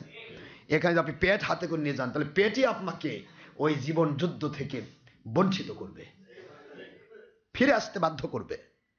সময়ের দিকে যদি তাকান যে আমার সময় হাই, এত সময় গেল, এই সময়ের দিকে তাকান, সময় যদি চিন্তা ভাবনা করে তাহলে সে ওই মানজিল মাকসুদে পৌঁছতে পারবে না। আমি পৌঁছতে একটা মানুষ হেলারি তানজিং, সে এই কি বলে, হ্যাঁ, হিমালয় মাউন্ট এভারেস্ট যে আবিষ্কার করলো, অর্থাৎ উঠে গেল। এই যে মাউন্ট এভারেস্টে যে উঠে যাওয়া, এটাকে জয় করা, এই জয় করতে গেলে এর ইতিহাস জানেন তো নাকি? জানা নেই? হিলারি তানজিংকে কিভাবে উঠতে হয়েছে? তখন কি মেশিন ছিল না? মেশিন দিয়ে উঠছে। মাউন্ট এভারেস্ট কত ভারী, এটা কি বুঝে আসে?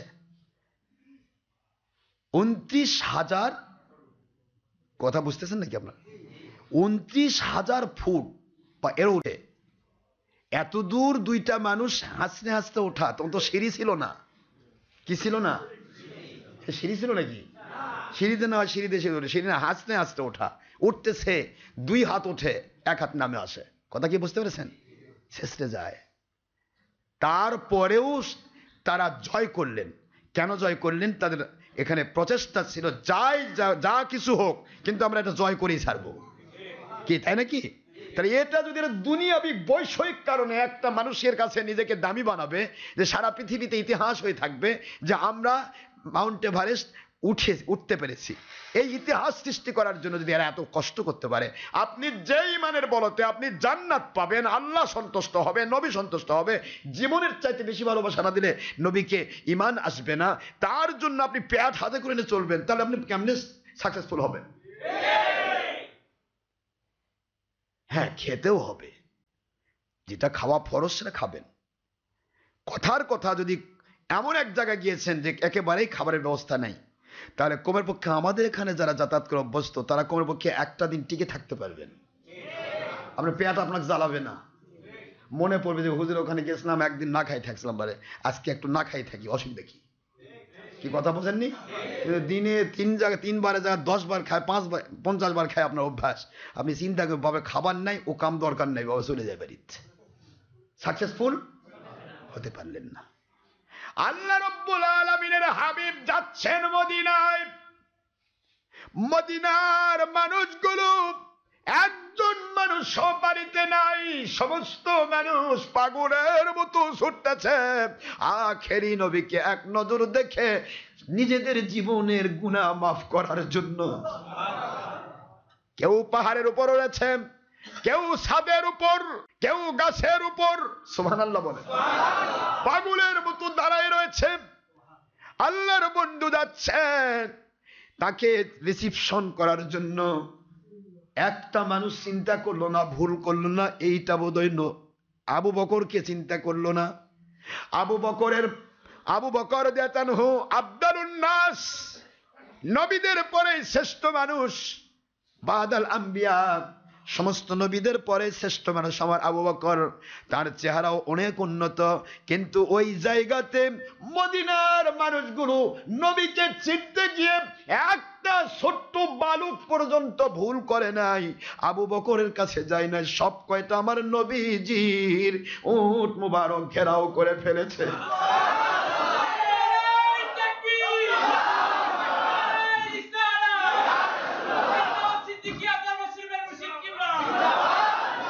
এটাই আমার নবী হবে, এটাই আমাদের নবী। নবীর চেহারার কোনো রকমের কোনো প্রকার বিকল্প আর নতুন কিছু নাই, যেটা বলবো। এই জন্য হযরত আনাস রাদিয়াল্লাহু তাআলা বলেন, আমার আম্মা জান একবার আমার নবীজিকে দেখতে চাইলেন। আমি যখন আমার নবীজিকে বললাম, নবীজি পাক সাল্লাল্লাহু আলাইহি ওয়াসাল্লাম বললেন, ঠিক আছে, তোমার আম্মা বৃদ্ধা মানুষ, আল্লাহ রাব্বুল আলামিনের কাছে নবীজিকে দেখার নিয়ত করেছে, চলো যাই তোমার আম্মাকে দেখা দেব, তোমার আম্মা আমাকে দেখবে, তার গুনাহ মাফ করবে, এই জন্য তোমার আম্মাকে দেখা দেওয়ার জন্য যাচ্ছি। পূর্ণিমার ফুল চাঁদ চলছে, চতুর্দশী পূর্ণিমা। সেই সময়ের আরবের বাড়িগুলো বেশিরভাগ যারা গরিব ছিলেন তাদের বাড়ি খেজুর পাতার বেড়া ছিল, খেজুর পাতার বেড়া, খেজুর পাতার বিছানা, খেজুর পাতার উপরে ছাউনি। স্পষ্ট আনাসের বাড়ি থেকে ওই চতুর্দশী পূর্ণিমার চাঁদ, ফুটফুটে চাঁদ দেখা যাচ্ছে। জানালার সাইডে গিয়ে হযরত আনাস রাদিয়াল্লাহু তাআলা আম্মা তিনি একবার চাঁদের দিকে তাকায়, আরেকবার আখেরি নবীর দিকে নজর দেয়। আনাস বলে, আম্মা জান বুঝতে পারলাম না আম্মা, আপনি নবীজির দিকে তাকাচ্ছেন আবার চাঁদের দিকে তাকাচ্ছেন। আম্মা বলে, আনাস কোন কবি বলেছিল আমার নবী নাকি চাঁদের মতো দেখতে? আমি ওইটা পড়েছিলাম, কিন্তু আজকে তো দেখি কিসের চাঁদ রে আনাস, কোন চাঁদ আমার নবীর তুলনায় আসবে? চাঁদের ভিতরে তো কালো দাগ দেখি, আমার নবীজির গোটা শরীরের মধ্যে কোনো কালো ছায়া নাই। আমার নবীজির মুবারকের উপরে লক্ষ কোটি চাঁদ কুরবান হতে পারে, চাঁদ কখনো নবীর মতো হতে পারে না। এই ছিল নবীর চেহারা। নবীজির চেহারা দেখলে মানুষ পাগল হয়ে যেত। অথচ সেই নবীকে ভণ্ড বলেছে দলের স্বার্থে। নাউজুবিল্লাহ বলবেন না? হলো না, কপালে আসলো না, নিজের প্রচেষ্টায় ব্যর্থ হয়ে গেল আবু জাহেল, ব্যর্থ হয়ে গেল আবু লাহাব।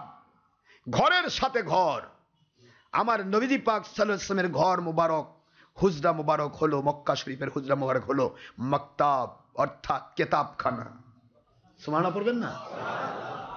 আর আবু জাহেলের ঘরটা হলো ইন্টারন্যাশনাল পায়খানা, টয়লেট।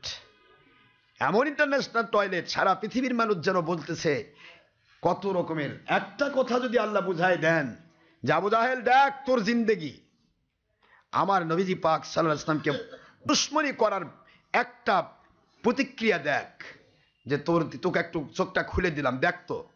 ও দেখবে পাকিস্তানি পায়খানা, হ্যাঁ, ইন্ডিয়ান পায়খানা, বাংলাদেশি পায়খানা, আমেরিকান পায়খানা, ইউরোপিয়ান পায়খানা, যত পৃথিবীর যত দেশ আছে এক এক দেশের এক এক রকম পায়খানা দিয়ে ওর অস্তিত্ব ভরে যাচ্ছে।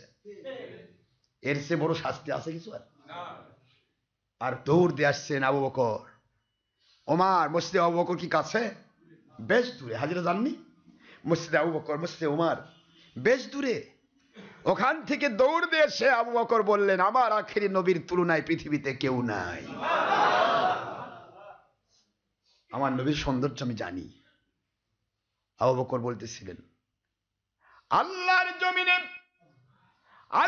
জমিনে Muhammad is the best of this world.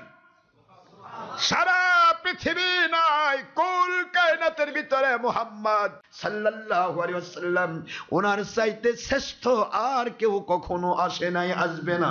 জোরে বলুন সুবহানাল্লাহ। কিরকম? সে আবু বকর, ওমরের বাড়ি হলো মসজিদে কি? মসজিদে আবু বকর, মসজিদে ওমর। মসজিদে আবু বকর, মসজিদে ওমর হয়ে গেল। আর নিজের চাচা আবু জাহেল, নিজের না হলেও তো চাচা আবু জাহেলের পুরা এরিয়াটা হয়ে গেল এত বড় বাদশাহ। সেই সময় পুরা এরিয়ার সে শাসন করত। এই ব্যক্তির পুরা অস্তিত্ব। ইন্টারন্যাশনাল টয়লেট এখন প্রায় ৩,৫০০ পার হয়ে গেছে। International toilet. আল্লাহ বুঝাই দিলেন পৃথিবীতে সবার কপালে হেদায়েত জুটে না, সবাই হক্কানি ওলি খুঁজে। মাইয়াহদিল্লাহু পড়েন, মাইয়াহদিল্লাহু ফাহুয়াল মুহতাদি ওয়া মাইয়ুদলিল ফালান তাজিদ লাহু ওয়ালিয়াম মুরশিদা।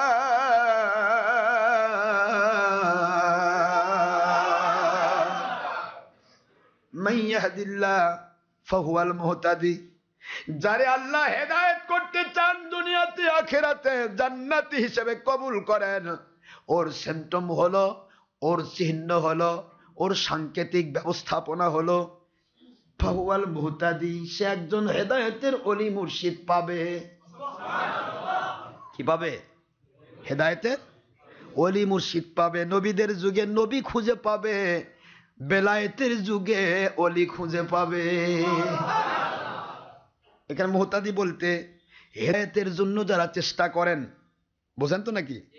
যারা হেদায়েতের জন্য চেষ্টা করেন, আল্লাহ রাব্বুল আলামিন বলেন আমি আল্লাহ ওয়াদাবদ্ধ হয়ে গেলাম যারা আমার কাছে হেদায়েত প্রাপ্ত জান্নাতি, দুনিয়াতে যাদের দ্বারা মানুষ আল্লাহওয়ালা হবে এমন মানুষগুলোই কেবলমাত্র হেদায়েতের ওলি মুর্শিদ খুঁজে পায়।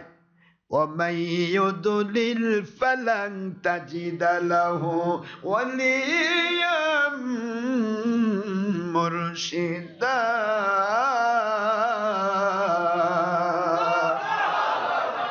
وَمَن يُضْلِلْ, যে পথভ্রষ্ট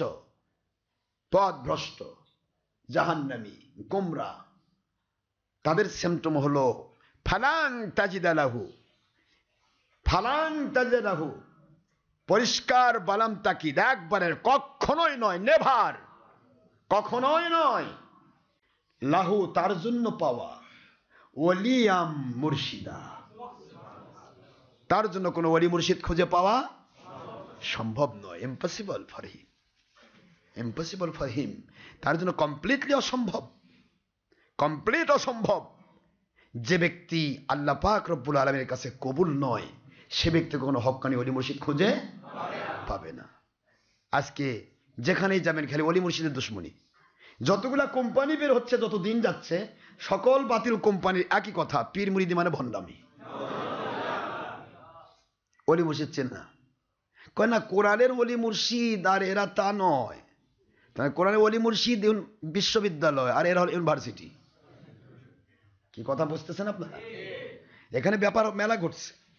তো যাক, সেদিকে যাচ্ছে। অলি মুর্শিদের দুশ্মনী যে করবে, পাকা মনে রাখবেন যে এই মানুষগুলি কি পথভ্রষ্ট। বল না কি? আল্লাহ বলেছেন, গল্প আমাদের নয়। কার গল্প? আল্লাহর গল্প। আল্লাহর বন্ধু হুজুর পাক সাল্লাল্লাহু আলাইহি ওয়াসাল্লাম, ওনাকে সকলে ঘেরাও করেছে, মনে আছে? আল্লাহর হাবিবের চোখ বেয়ে বয়ে আনন্দের অশ্রু বের হয়ে যায়। এইমাত্র মক্কায় আমাকে আমার আপনজনেরা, চাচারা, কাফেরেরা, ওরা তো আমাকে ঘেরাও করলো মারার জন্য। ও আল্লাহ, দয়ার সাগর আপনি কোথায় পাঠাইলেন? আবার বৃদ্ধ বনিতা সকলে আমাকে ঘেরাও করেছে, আমাকে আদর করার জন্য, ভালোবাসার জন্য। এই মদিনার মাটি কবুল করলাম আল্লাহ। আমার যখন পৃথিবী ত্যাগ করতে হবে, এই মদিনার মাটি ছেড়ে আর কোথাও যেতে চাই না। আমার আল্লাহ কবুল করে নিলেন। কবুল করেন আল্লাহ পাক। নবীজির তাকে আল্লাহ কবুল করলেন। মদিনাকে আল্লাহর হাবিব পছন্দ করেছেন। হুজুর বলেছেন, ইন্নাল্লাহ ইউহাররিমু কাবা, আল্লাহ পাক কাবাকে হারাম শরীফ বানাইছেন। ওয়া ইন্নী উহাররিমুল মদিনা, আর আমি মদিনা শরীফকে হারাম করলাম। যারা বলুন সুবহানাল্লাহ। হারাম বোঝেন? পবিত্র ঘোষণা দিলাম। এখানে রক্তপাত নিষিদ্ধ করলাম। মদিনাকে পবিত্র ঘোষণা করেছেন আল্লাহর বন্ধু, আর মক্কাকে আল্লাহ পাক পবিত্র ঘোষণা দিয়েছেন বাইতুল হারাম। সুবহানাল্লাযী আসরা বিআবদিহি লাইলাম মিনাল মাসজিদিল হারাম ইলাল মাসজিদিল আকসা। তো হুজুর মদিনাকে কবুল করলেন। হুজুরকে অভ্যর্থনা জানার জন্য চারদিক থেকে সবাই ছুটে আসলো। হুজুরের চেহারা দিকে তাকায় সবাই পাগলের মতো তারা পড়তেছে সেই কাসিদা আজও রয়েছে, তলাআল বাদরু আলাইনা। সুবহানাল্লাহ। এই কাসিদা সেই কাসিদা, যাকে এই কথা আমি আজকে বলবো না। আজকে বলতেছিলাম হিজরতের কথা, পরে হবে। নবীজি কিভাবে রিসিভ করা হলো, কেমন ভাবে তার জন্য তারা জান দিতে প্রস্তুত ছিল, এই কথাগুলি আমি আজকে বলতে সময় নেই, সম্ভব হবে না। যেটা তোলা হয়েছে সেটা আগে শেষ হোক। হযরত ইব্রাহিম খলিলুল্লাহ আলাইহিস সালাম, মনে আছে? ইব্রাহিম খলিলুল্লাহ আলাইহিস সালাতু ওয়াস সালাম, তিনি বসে রয়েছেন বাইরে দহলিজে, আর তার শ্রেষ্ঠ সুন্দরী স্ত্রী সারা, নাম কি বলেন না? হযরত সারা। এই সারা ছিলেন অত্যন্ত সুন্দরী, আল্লাহ পাকের জগতে মহিলাদের মধ্যে শ্রেষ্ঠ সুন্দরী। তো সারা আলাইহিস সালাম, ওনারই সন্তানের নাম হলো ইসহাক আলাইহিস সালাম। নাম কি? আর হাজিরা আলাইহিস সালামের সন্তান ছিল ইসমাইল আলাইহিস সালাম। ইসমাইল আলাইহিস সালামের বংশে আমার আখিরি নবী। আল্লাহ বুঝাইলেন যে শ্রেষ্ঠ সুন্দর যদি ওই দিক থেকে নিয়ে আসি, তাহলে প্রমাণ হবে সারা সুন্দর ছিল, যার কারণে আখির রাসূল সুন্দর। আমার আল্লাহ পাক আমার নবীর কোনো তুলনা রাখলেন না। মানুষ জীবনে প্রশ্ন করতে পারত যে সারা হলেন শ্রেষ্ঠ সুন্দর, তো শ্রেষ্ঠ সুন্দরের মধ্য থেকে ওই বংশে আল্লাহ নবীকে শ্রেষ্ঠ সুন্দর করে বানাইছে। কিন্তু হুজুর পাক সাল্লাল্লাহু আলাইহি ওয়াসাল্লামকে পাঠালেন ইসমাইলের ভিতরে, আর সারা ইসহাক আলাইহিস সালাম, ইসহাকের ছেলে ইয়াকুব আলাইহিস সালাম, ইয়াকুব আলাইহিস সালামের ছেলে হিসেবে পাঠালেন আল্লাহ পাক ইউসুফ সিদ্দিকুল্লাহকে। যারা বলুন সুবহানাল্লাহ। তো ইউসুফ সিদ্দিকুল্লাহ আলাইহিস সালাম ছিলেন শ্রেষ্ঠ সুন্দর। সারা পৃথিবীর মধ্যে আখিরি নবীর পরেই তার স্থান সৌন্দর্যের দিকে, শ্রেষ্ঠত্বের এক মূল। তার দিকে যে তাকাইতো, সে যে কেউ হোক, কোনোদিন সে ফিরে তাকাতে পারত না। কি সৌন্দর্য আল্লাহ তাকে দিয়েছিলেন। এ কথাগুলি হবে ইনশাআল্লাহ। সূরা ইউসুফ আলাইহিস সালামের তাফসীর চলছিল, তো আমরা তো সেখানে যেতেই পাইনি। মাত্র কয় খণ্ড হয়েছে এ পর্যন্ত? 16 খণ্ড হয়েছে। এই 16 খণ্ড অবশ্য আমাদের 16 জিবি মেমোরির মধ্যেই এই ওয়াজগুলি আছে। আর এই 16 খণ্ডের পরে আরও অনেক খণ্ড আসবে, যদি আল্লাহ তৌফিক দেন। আমি একটা একটা করে ইউসুফ আলাইহিস সালামের পুরা সূরা ইউসুফের কথা বলা, আসার সময় হয় না। আমরা বিভিন্ন কথা বলতে গেলে সর্বাঙ্গে ব্যথা, ওষুধ লাগাবেন কোথা? মানুষকে ওষুধ, এই যে ইমানের গতিতে আগুন ধরায় দিয়েছে, এই আগুন নাবানের, এই ইমানের গতির আগুন নিভানের দমকল করে পাঠানো হয়েছে আমাদেরকে। এখন আমরা যদি আগুন না জ্বালায়, আগুন নিভানের, এই গত জমাতে যা বললাম যে আগুন নিভানের উপাদান পানি, এখন পানি না দিয়ে যদি পেট্রোল ঢালি, তাহলে কি আগুন নিভবে? এই জন্য আমরা করতে পারছি না। ওয়াজ তো বিভিন্ন কথা মনে পড়ে যায়, মন চায় যে শুধু ঘন্টার পর ঘন্টা বলতেই থাকি, কিন্তু মানুষের তো অত এনার্জি থাকে না, অত এনার্জি তো মানুষের নয়, আর থাকার কথাও নয়। আমার আল্লাহ পাক দয়া করে আমাকে এনার্জি দিয়েছেন। ঘন্টার পর ঘন্টা জার্নি, ঘন্টার পর ঘন্টা একা একা জার্নি, ঘন্টার পর ঘন্টা ঘুম জাগা, ঘন্টার পর ঘন্টা না খেয়ে থাকা, এগুলি আল্লাহ পাকের দয়াতে আমার পক্ষে সম্ভব হয়েছে। গিয়েছি মাহফিলে, এই গত ইয়ার কথাই বলি, মাহফিলে গেলাম সিলেটে, সম্ভবত রোজা রেখে মাহফিলে গেলাম। এখানে গিয়ে মাহফিলে গিয়েই দেখি মাহফিলে মানে সময় 10:30 পার হয়ে গেছে, আমার টাইম 10টার থেকে। রাস্তার মধ্যে তো খাওয়ার কোনো টাইমই পাইনি, যতটুকু রাস্তার মধ্যে টাইম পেয়েছি সেটা নামাজ পড়তে সময় গেছে, খাইতে গেলে গাড়ি ছেড়ে যাবে, খাওয়া দাওয়া তো হলো না। মাহফিল শেষ করে আবার যদি গাড়ি না ধরি তাহলে আর গাড়ি পাবো না। এই এসে তারপরে বাড়িতে এসে পরের দিন আমাকে ইফতার করে দিয়েছে।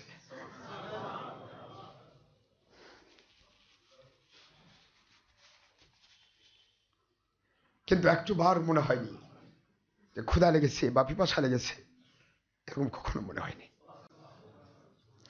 এটা সম্পূর্ণ আল্লাহর দয়া ছাড়া সম্ভব নয়। তিনি মালিক, তিনি খলিক, তিনি রব, তিনি দয়া করে আমাদেরকে চালান বলে আমরা চলি।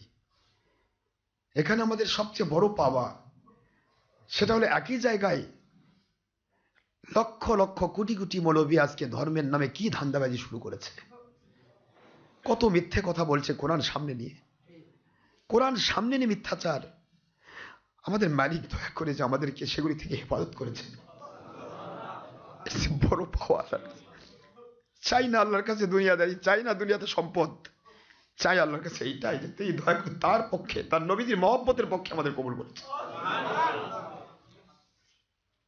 জীবন তো যাবে একদিন, কিন্তু ছলচাতুরি কেন?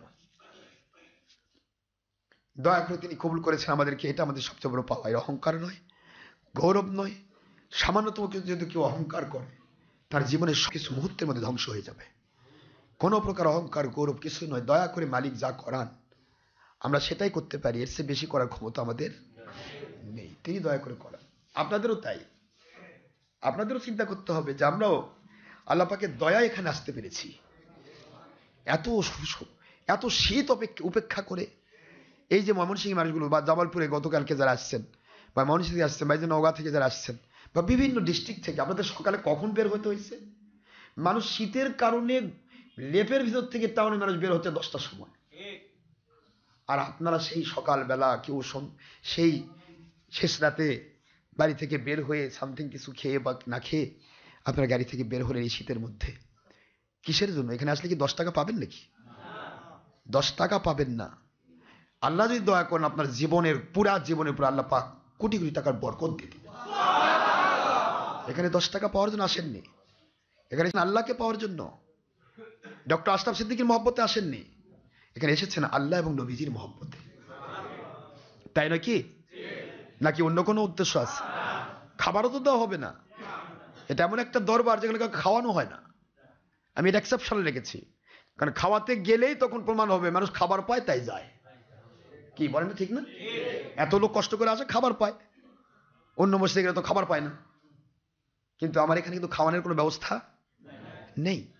তারপর আপনারা আসতেছেন, প্রমাণ হয়ে গেল আমার আল্লাহর জন্য এসেছেন। ঠিক না? ঠিক। আল্লাহ রাব্বুল আলামিনের হাবিব বলেন, আল্লাহর জন্য, আল্লাহ পাকের জন্য একটা জাল্লা পরিমাণ সরিষার দানাকে 70 ভাগ করার পর 1 ভাগ হলে যেটাকে জান্নাহ বলা হয়, অফির ওয়ায়াতিন উখরা, পিপিলিকার ডিম সরিষার দানার চেয়েও ছোট। এই পিপিলিকার ডিমকে 40 ভাগ করার পর যে পরমাণু পরিমাণ পজিশন থাকে এই অংশকে বলা হয় জাল্লা, অথবা ফিনিশিং ব্যাখ্যা হলো জাররা ওই বিন্দুকে বলা হয় যেটা ভাগ করার মতো আর কোন রকমের সুযোগ থাকে না। সুবহানাল্লাহ বলে।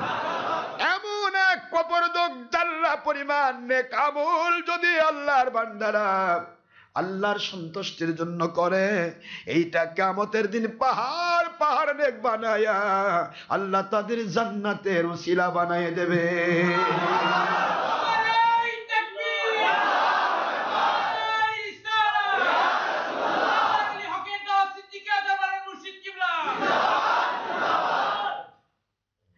তাহলে আমরা আল্লাহর সন্তুষ্টির জন্য করতে পারছি, এটা সবচেয়ে বড় পাওয়া না? জোরে বলেন না কেন?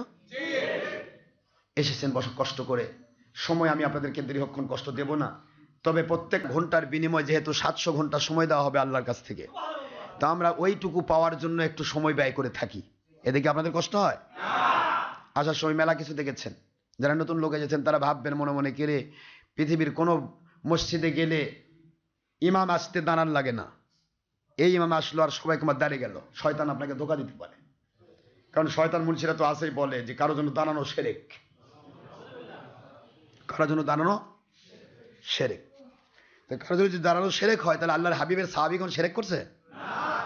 বুখারী মুসলিমের হাদিস, মিশকাতের 403 পৃষ্ঠার হাদিস, হুজুর বলেছেন, হুজুর পাক সাল্লাল্লাহু আলাইহি ওয়াসাল্লামের সাহাবী আবু হুরায়রা, আমিরুল মুমিনিন ফিল হাদিস, হাদিস শাস্ত্রে যাকে বলা হয় আমিরুল মুমিনিন, মুমিনদের আমির, যারা বলেন সুবহানাল্লাহ, তিনি হলেন আবু হুরায়রা রাদিয়াল্লাহু তাআলা আনহু, বর্ণনাকারী, শ্রেষ্ঠ বর্ণনাকারী, হাজার হাজার লাখ লাখ হাদিসের হাফেজ।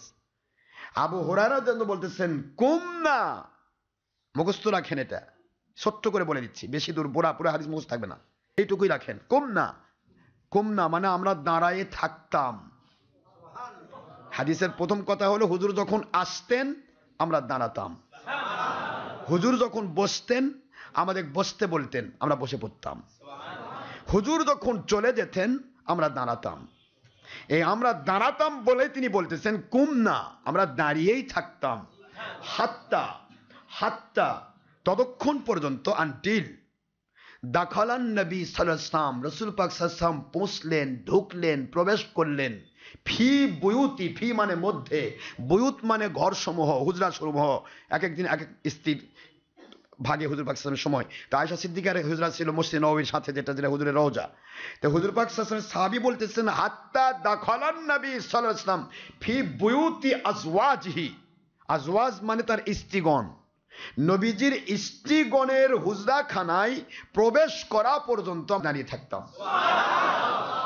তাহলে এই জাহিল মুন্সিরা যে কয় কারোর জন্য দাঁড়ানো শিরক, তাহলে আল্লাহর নবী এবং সাহাবায়ে কেরাম আমাদের শিরক শেখাইছে? কি বুঝাবো আপনাদেরকে? এরা তাকাব্বুরি হাদিস নিয়ে আসে, কিয়ামে তাকাব্বুরির একটা হাদিস আছে, সেটা হলো লা তাকুমু কামা ইয়াকুমুল আহাজুম। এই হাদিসটাই বাতিল জাহিল মুন্সিরা মানুষের কাছে ব্যবহার করে, লা তাকুমু কামা ইয়াকুমুল আহাজুম। এই হাদিসটা আজমিদের ব্যাপারে হুজুর বলেছেন, আজমি বাদশারা যারা, কেসরা, তৎকালীন সময়ের রোম, পারস্য, বিভিন্ন বাদশারা, তারা জালিম বাদশা ছিল। এই জালিম বাদশার পক্ষ থেকে অর্ডার করা থাকতো যে আমি যতক্ষণ দরবারে বসে থাকবো তোমরা ততক্ষণ কুন্নিশ করে দাঁড়িয়ে থাকবে।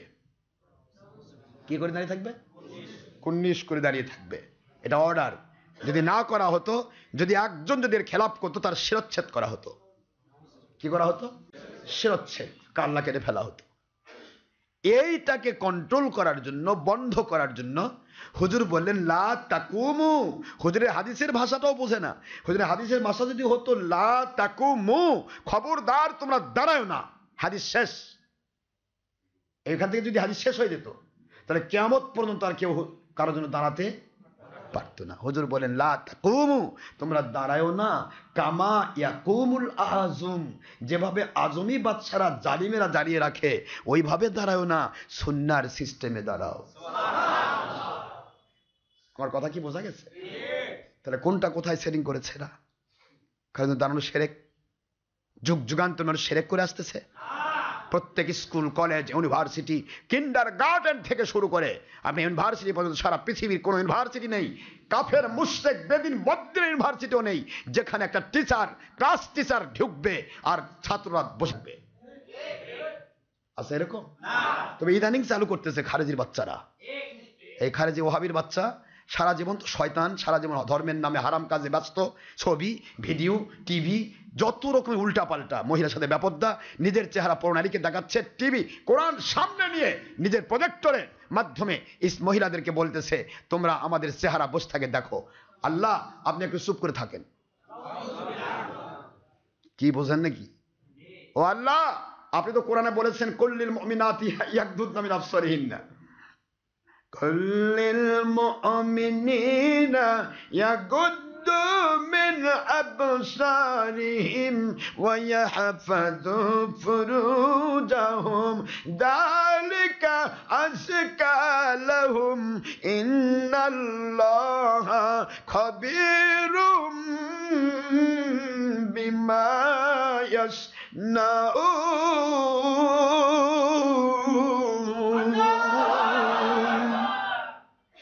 আল্লাহ বললেন মুমিন পুরুষ আর পুরুষ মহিলাকে কুল্লিল মুমিনাতি ইয়াগদুদনা মিন আবসারিহিন্না ওয়া ইয়াহফাজনা ফুরুজাহুন্না। ও জ্ঞানী সমাজ,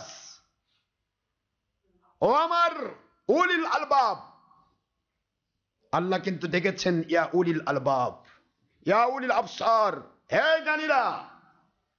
আর জ্ঞানের জন্য বলা হবে না যে লেখাপড়া করে পাইকারি মাস্টার্স পাস টাইটেল পাস করে সে জ্ঞানী হয়। জ্ঞান আলাদা একটা সম্পদ, জ্ঞান আলাদা একটা সম্পদ, এটা সকলের ভিতরে আছে। লেখাপড়া করে শিক্ষিত হওয়া যায়। কি হওয়া যায় ভাই? শিক্ষিত। সে শিক্ষিত ব্যক্তি, হায়ার এডুকেটেড, হাইস্ট এডুকেটেড, এর চেয়ে উপর আর নেই। কিন্তু জ্ঞান আলাদা সম্পদ। একটা গ্রামের ইলিটারেট পারসন জীবনে লেখাপড়া করেনি, তাকেও যদি বলেন বাবা কোনটা ধান আর কোনটা চিটা তুই দেখতো, এই যে চিটা আর ধান পার্থক্য করা, এটাও জ্ঞান। এটা কি জ্ঞান?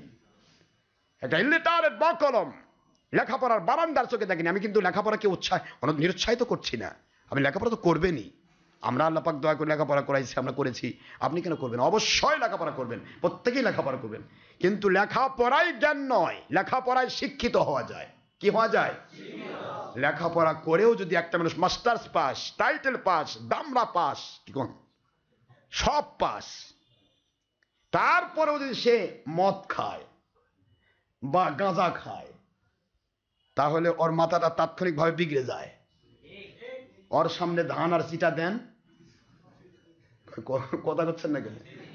ওর সামনে ধান আর চিটা দেন, দেখো ভাই মাস্টার্স, ভাই ডবল ট্রিপল মাস্টার্স, ভাই ট্রিপল টাইটেল মুন্সি, ভাই ট্রিপল দামরা, একটু বলেন তো কোনটা ধান কোনটা চিটা? ও বলবে দুটাই ধান না দুটাই চিটা। কারণ কি? কি খাইছে? দেখেন কথা কয় না, কি হলো? কি খাইছে? নেশা খাইছে। হুজুর এমনি বলেছেন কুল্লু মাসকুরাতিন হারাম, প্রত্যেকটা নেশা হারাম। কি জন্য? আমার নেশা মানুষের বিবেককে কেটে ফেলে, জবাই করে। বিবেক থাকে না ওই সময়, বিবেক থেকে সে লেস হয়ে যায় বলে মনে মনে ভাবে আমি এখন বাদশার ইয়ার মধ্যে ঢুকছি আর নর্তকীরা আমার পিছনে আসতেছে। মানে ওই ওটা ভাবে, কি কথা বুঝতেছে না? বোঝেন না ওর ভাষা এটা। নেশা খায় একবারে নেশার সাগরে ডুবে বেড়াচ্ছে, চারদিকে খালি মহিলা দেখে, অথচ কিছুই নাই, কিন্তু ওই দেখতেছে মহিলা। আর গাজার নৌকা পাহাড় দিয়ে যায়, গান গাচ্ছে। গাজার নৌকা কোন দিক দিয়ে যায়? বাপরে, পাহাড় দিয়ে নৌকা যাচ্ছে, উড়োজাহাজ পানির তলে যাচ্ছে। অবস্থা হলো তার কাছে কি হয়েছে? বিবেক লোপ পেয়েছে। একই জায়গায় জ্ঞানী সমাজ বুঝুন, একই জায়গায় একটা ইলিটারেট বকলম, লেখা নাই পড়া নাই, নেশা খাইল না, ওর কাছে ধান আর সিটা দেন, ও ধান বাছাই করবে সিটার থেকে।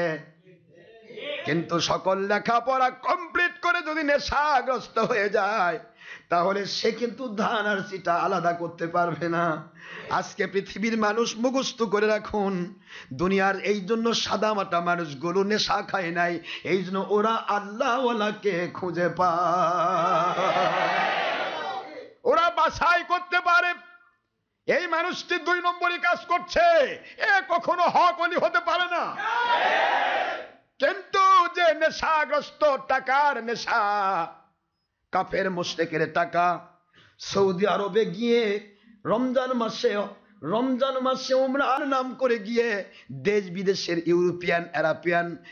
ইউরোপিয়ান আমেরিকান যত মুসলমান ধনকুবের আছে, তাদের জাকাতের টাকা কি কোন সব টাকা খেয়ে যারা পরিষ্কার টাকা আর অর্থ ছাড়া কিছু বোঝে না, আমার ব্যাংক ব্যালেন্সের দরকার, আমার ব্যাংকে কোটি কোটি টাকা থাকবে, আর মৃত্যু পর্যন্ত আমি জাকাত খাবো।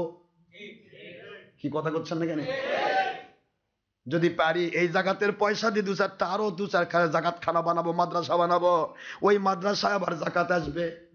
পারি যদি আমার 500 বিঘা জায়গা 500 বিঘা জায়গার উপরে সরকারি অসংখ্য ভ্যাট আসে, কর আসে। বাংলাদেশের দিয়ে খেয়াল করেন, এমন বড় ধনকুবের আছে 2-4-5টা মাদ্রাসা বানায় রাখছে, আর কয় সব কিছু আমি এখানে দেই, সরকারকে দিতে পারবো না। সরকারের ট্যাক্স কি বুঝতেছেন নাকি আপনারা? মাদ্রাসার নামে যদি থাকে ওটা তার ট্যাক্স নাই, কি নাই? ট্যাক্সকে কন্ট্রোল করার জন্য, সরকারের কাছ থেকে সরকারকে ফাঁকি দেওয়ার জন্য, জনগণকে ফাঁকি দেওয়ার জন্য সে বিভিন্ন রকমের পদ্ধতি আটকায় রাখছে। প্রতি বছর একবার হজে যাচ্ছে, এই বছর গেলে 10টা সোনার বিস্কুট 10 হাজির কাছে দিয়ে দিলাম। 1 হাজি একটা বিস্কুট চার্জ হয় না ভাই, এটা আমি আমার বাপ সোল করে জন্য নিছি। কি বুঝতেছেন নাকি আপনারা? সোনার বিস্কুট বোঝেন? ওই ভাই বোঝে, আমার ভাইজান তো এগুলা মানুষক চিনে ভালো। উনি যদি এগুলা করতে চাইতেন তাহলে এতদিন হাজার কোটি টাকার মালিক হতেন। তো এগুলো চলছে। হজে প্রতি বছর একটা মানুষ, হজ কি প্রতি বছর ফরজ? কয়বার ফরজ? একবার জীবনে হজ ফরজ, যাচ্ছে প্রতি বছর। বুঝতে পারতেছেন না ভাই? হাজি আজকে আমি 100টা হাজি নিয়ে আসছি, ভাই আপনারা 1টা করে বিস্কুট রাখেন তো, 100 জনকে 100 বিস্কুট, এক একজন 10টা করে, 10 ভরি করে সোনা, 10 ভরিতে 100 ভরি। কি বুঝতেছেন নাকি আপনি? 100 জনের কাছে 10 ভরি করে দিলে কত হলো? 1000 ভরি না? 1000 ভরি সোনা আপনার কাছে চলে আসলো। এই প্রতি বছর যদি 1000 ভরি সোনা নিয়ে আসেন, আর 1000 ভরি সোনাতে কতগুলা আন্তর্জাতিক ট্যাক্স হয় তা তো বোঝেন। আন্তর্জাতিক মানে ন্যাশনাল আর ইন্টারন্যাশনাল সোনার উপরে যে ট্যাক্স আছে, পুরা ট্যাক্সকে সে প্রতি বছর 1000 ভরি সোনার উপরে ট্যাক্স খেয়ে ফাঁকি দিয়ে দিল, দিয়ে সোনা নিয়ে আসে বাংলাদেশে, সে ধনকুবের হলো। কথা বুঝতেছেন আপনারা? কত ছল চাতুরি চলছে, ধাপ্পাবাজি চলছে, ধান্দাবাজি চলছে, বোঝা খুব মুশকিল ভাইজান। আমি আপনাদেরকে কষ্ট দিচ্ছি?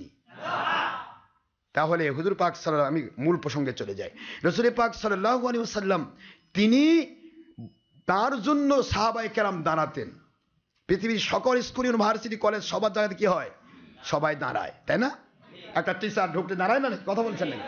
সে টিচারটা ওযু করছে না গোসল করছে না নাপাকি আছে, বা টিচার তো এমনও নাস্তিকও আছে না? নেই, আমার নন মুসলিম টিচারও আছে। কিন্তু সেটা প্রশ্ন নয়, প্রশ্ন আমার টিচার, আমার শিক্ষক, আমার জ্ঞান দানকারী, শিক্ষা দানকারী, ওস্তাদ, মানুষ গড়ার কারিগর। কি ঠিক না? ঠিক যেরকম আমার উস্তাদ আমার ক্লাসে ঢুকবে আর আমি বসে থাকবো, এরকম বেয়াদবি আমি করতে। দুনিয়া কামাই করার জন্য, দুনিয়ার শিক্ষার জন্য উস্তাদ গ্রহণ করলাম, সেই উস্তাদের জন্য যদি ক্লাসরুমে বসে থাকতে না পারি, দাঁড়াতে হয়।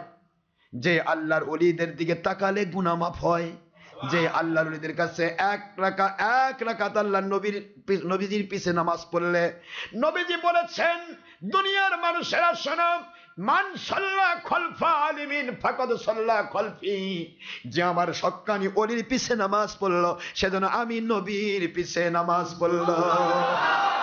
যে ব্যক্তি একটি মাসলা শিখলো কোন হক্কানি আলেমের কাছে, ওলিয়া উলিয়ার কাছে, সেই ওলিয়া উলিয়ার কাছে একটা মাসলা শিখার সাথে সাথে ওই মানুষটিকে 1000 রাকাত নফল নামাজের সওয়াব দেওয়া হলো। যদি 1 ঘন্টা কাল কোন হক্কানি ওলির দরবারে, আল্লাহ ওয়ালার দরবারে, আল্লাহকে পাওয়ার জন্য, নবীজিকে পাওয়ার জন্য যদি অন্তর থেকে মহব্বত করে কোন ওলির দরবারে 1 ঘন্টা সময় কাটায়, আল্লাহর হাবিব সাল্লাল্লাহু আলাইহি ওয়াসাল্লামের হাদিস শরীফকে মন্থন করে ইমাম জালালউদ্দিন রুমি তার মুসনাদ শরীফের মধ্যে বলেন, এক জামানা সুবদেব আউলিয়া, এক জামানা সুবদেব আউলিয়া, বেহতরাজ সাদ সোনে তাআত বেরিয়া। একটা মুহূর্ত কাল মানে ঘন্টা কালও যদি কেউ কোন হক্কানি ওলির দরবারে সময় কাটায়, ইমাম রুমি বললেন কোরআন হাদিস মন্থন করে ব্যাখ্যা করে বললেন, ওই মানুষটি কি 1 নয় 2 নয় 100 বৎসরের নফল নামাজ রোজার সওয়াব দেওয়া হয়। ইমাম রুমি শুধু এইটুকু বলেন নাই, আরো বলেছেন, তুমি কি আল্লাহর সাথে বসতে চাও? এ আল্লাহর বান্দারা, দুনিয়াতে কি আল্লাহর দরবারে বসতে চাও? ওলির দরবারে যাও, ওলির দরবারে আল্লাহ থাকে। আল্লাহু আকবার জোরে বলুন। তুমি কি আল্লাহ পাকের আহল হতে চাও? পরিবার হতে চাও, ওলিদের দরবারে যাও, ওলিদের পরিবার আল্লাহর পরিবার। কত কথা বলেছেন, বোঝার চেষ্টা করবেন। দুনিয়ার সাধারণ বাংলা, ইংরেজি, অঙ্ক, ম্যাথমেটিক্স, আলজেব্রা, যাবতীয় শিক্ষা, ফিজিক্স, কেমিস্ট্রি, যত রকমের শিক্ষা, শিক্ষিত হওয়া খারাপ নয়, ভালো। পৃথিবীর ইতিহাস চাকরি করতে পারবেন, বাকরি করতে পারবেন, নিজে প্রচার করতে পারবেন, আপনি একটা শিক্ষিত মানুষ। কিন্তু এইটুকুর জন্য যদি একজন সাধারণ শিক্ষায় শিক্ষিত টিচারের জন্য যদি দাঁড়াতে হয়, তাহলে যার কাছে গেলে আল্লাহ পাওয়া যায়, যার কাছে গেলে নবীজির সঠিক ইসলাম পাওয়া যায়, তাদের সম্মানে দাঁড়ালে শিরক হয় না দুনিয়ার জালিমেরা, তাদের সম্মানে দাঁড়ালে আল্লাহ এবং নবী খুশি হয়ে যায়, সুন্নাত পালন হয়ে যায়। মান তামাসসাকা বিসুন্নাতি ইনদা ফাসাদি উম্মতি ফালাহু আজরু মিয়াতি শাহীদিন। আল্লাহর হাবিবের সহিহ হাদিস মিশকাতের 30 পৃষ্ঠায় এসেছে, অসংখ্য হাদিস এসেছে, যারা ফিতনার সময়ে সুন্নতকে নিয়ে যখন সিনেমিনি চলবে, ওই সময় যারা সুন্নতের পাবন্দ হবে, ওদেরকে 1 নয় 2 নয় মিয়াতা শাহীদিন, 100 শহীদের মর্যাদা দান করা হবে। তাহলে আমাদের এখানে কি করছেন? বিরোধী কাজ করতেছি না কেন? অকপটে চ্যালেঞ্জ দিবেন। পৃথিবীর কোন বাতিল কোম্পানি যদি আপনাকে বলে যে ডক্টর আশরাফ সিদ্দিকী ওখানে বেদাতি কাম হয়, কোরআন সুন্নাহ বিরোধী কাম হয়, তাকে অকপটে চ্যালেঞ্জ দিবে, পারবেন না? অকপটে, যে ভাই তোর সাথে আমার শত্রুতা নেই, তুই যদি খালি প্রমাণ করতে পারিস হুজুরের কাছে গিয়ে যে তিনি বেদাতি আর তুই সুন্নি, তাহলে ভাই আমরা সহ হুজুর সহ একবার তোর বায়াত হয়ে যাব। আর দেশ বিদেশের ভিক্ষা খাওয়া লাগবে না, আমাদের পক্ষ থেকে তোকে 1 কোটি টাকা দিব। এই চ্যালেঞ্জটা করা পারবেন না? তাহলেই দেখবেন যে কুকুর যেন লেজ তলে দিয়ে পালায়, ও পালাবে। ও বলবে ভাই দরকার নাই, বুঝছি তোর ভিতরে আলাদা ফয়েজ ঢুকছে, ও ফয়েজ বের করা কঠিন। আমার রিকশাওয়ালা মুরিদ দেখলে মুফতিরা পালাই যায়, মুফতি আজম পালাই যাচ্ছে, কে কই ডক্টর আশরাফ মুরিদ, ওদিকে যাওয়া হবে না। কে ভাই কি হয়েছে? করে ভণ্ড ভণ্ড, কিন্তু জানে যে ওর কাছে ভণ্ডামি খুলে যাবে। কি খুলে যাবে? ভণ্ডামি ফাঁস হয়ে যাবে, মানুষ ধরে ফেলবে, বলবে বাবা জুতা পিঠা খায়। একদিন কি করছিস তুই? একদিন তো মানুষ ফাঁকি দিয়েছিস, এখন তার ফাঁকি দেওয়া পারতেছিস না, যার কারণে ভণ্ড বলে তাও 2-4 জন লোককে, 2-4 জন কানা কি করে উপরের দিকে, এই টাকা কয় এটা কি? কয় আমার হুজুর কইছে এটা আমের গাছ। কানা কয় ঠিকই তো, হুজুর কইছে আমের গাছ না, আচ্ছা খা তো দেখি একটা আম। দিছে তো আম, তেঁতুল কি একরকম? আম তো গোড়, তেঁতুল কিরকম? বেকা। বেকা দেখতেছে, কয় ভাই আমি বটে তো একটু বেকা লাগতেছে, আচ্ছা খা তো দেখি। টেস্ট নিচ্ছে, তেঁতুলের টেস্ট আর আমের টেস্ট একরকম নাকি? তো তেঁতুল খাচ্ছে, ভাই হুজুর কইছে এটা আম, ফজলি আম খাচ্ছি, কিন্তু একটু টক টক লাগতেছে। কানা, এই 2 নম্বর কানাদেরকে এই জাহিল মুন্সিরা ভুল তথ্য বুঝায় আমাদের দুশ্মনী করাচ্ছে। কান চোখে দেখে না, ভালো আর মন্দ বোঝে না, খালি নেশা। যে কথা বলতে চাইছিলাম, 2টা মানুষ একই জায়গায় এক করেন, জ্ঞান আর জ্ঞান পাপী কাকে বলে? একটা লোক জীবনে মাদ্রাসা স্কুলে বারান্দা তোকে দেখলো না, সে ধান আর চিটা আলাদা করতে পারছে, আর আরেকজন নেশাগ্রস্ত হয়েছে, ও কিন্তু আলাদা করতে পারছে না। মুখস্থ রাখবেন মুসলমান, দুনিয়াতে গাঁজা, হেরোইন, ইয়াবা কি বাড়ছে, যা যা আছে নাউজুবিল্লাহ সবই নিষিদ্ধ। এইগুলি খেলে একটা নির্দিষ্ট টাইম পর্যন্ত একটা মানুষের মস্তিষ্ক বিকৃত থাকে, সে বিবেকলেস হয়। কি হয়? বিবেকহীন হয়ে যায়। এটা সময়, নির্দিষ্ট সময় যখন কেটে যায়, 1 ঘন্টা 2 ঘন্টা 3 ঘন্টা, একটা ইনফেকশন আছে, এরপরে সে আবার মেধাটা ফিরে পায়, বিবেকটা ফিরে পায়। কথা কি বুঝতে পেরেছেন? তখন সে ভালো মন্দ বিচার করতে পারে। এই বিচার করার জ্ঞান একটা গাঁজাখোরের আছে, কিন্তু ধনের স্বার্থে, ব্যক্তি স্বার্থে, অর্থের স্বার্থে, দেশ বিদেশের কাফের মুশরিকের টাকার স্বার্থে যারা নেশাগ্রস্ত, এরকে আপনি সারা দুনিয়ার কোরআন হাদিস গুলে খাওয়ালেও ও কোনোদিন নেশা কাটবে না, ও বুঝতে পারবে না কোনটা হক আর কোনটা বাতিল। কারণ ওই জানে যে আমার হুজুর কয় দিচ্ছে, আমরা ঠিক আছি, বাস, আর কোনো দরকার নেই ভাই, যা থাকে থাক, আমার হুজুর ঠিক আছে। আমি প্রথম কথা বলেছিলাম আপনাকে, আপনি হুজুরের কাছে যাবেন, অবশ্যই যাবেন। আল্লাহ বলেছেন, ও believers of this world, this note is only for believers, not for disbelievers or non-Muslim. Who is in this world, if a male or female, young or adult or student or infant or baby, যে কোনো মানুষকে আল্লাহ ডাক দিচ্ছেন, হে মুমিনেরা। আল্লাহ বলছেন কাদেরকে? মুমিনেরা। আল্লাহ বলতেছেন আমার ডাক, অর্ডার, আমার অর্ডার, অনুরোধ নয়, দয়া করে মেনে নে নয়। আল্লাহ বলতেছেন হু লাভস এন্ড ওবে মাই উলিল আমরি মিনকুম, দ্যাট মিন্স আলা ইন্না আউলিয়া আল্লাহ লা খাউফুন আলাইহিম ওয়ালা হুম ইয়াহজানুন।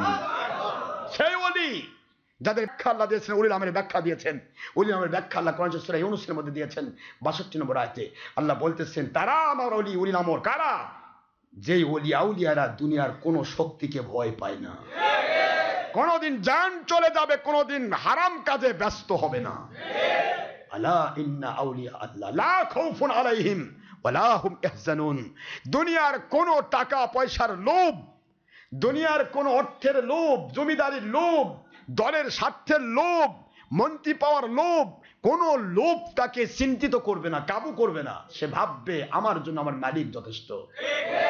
এই ধরনের ওলিয়া উলিয়া যারা, আল্লাহ পাক বলছেন, আল্লাহ স্পষ্ট করে বলছেন হু লাভস এন্ড ওবে মাই উলিল আমরি মিনকুম as well as or like he loves my মুহাম্মাদুর রাসূলুল্লাহ সাল্লাল্লাহু আলাইহি ওয়াসাল্লাম। Who loves and obey my Muhammad sallallahu alaihi wasallam as well as like he loves and obey me. It's speaking of Allah Pak, ayat Sharif number 59 in Surah An-Nisa at the part of 5 surah number 4 in Quran Sharif Madaniya. May Allah speak. Ya ayyuhalladhina amanu ati'ullah wa ati'ur rasula wa ulil amri minkum fa in tanaza'tum fi shay'in ইলাল্লাহি ওয়ার রাসূল।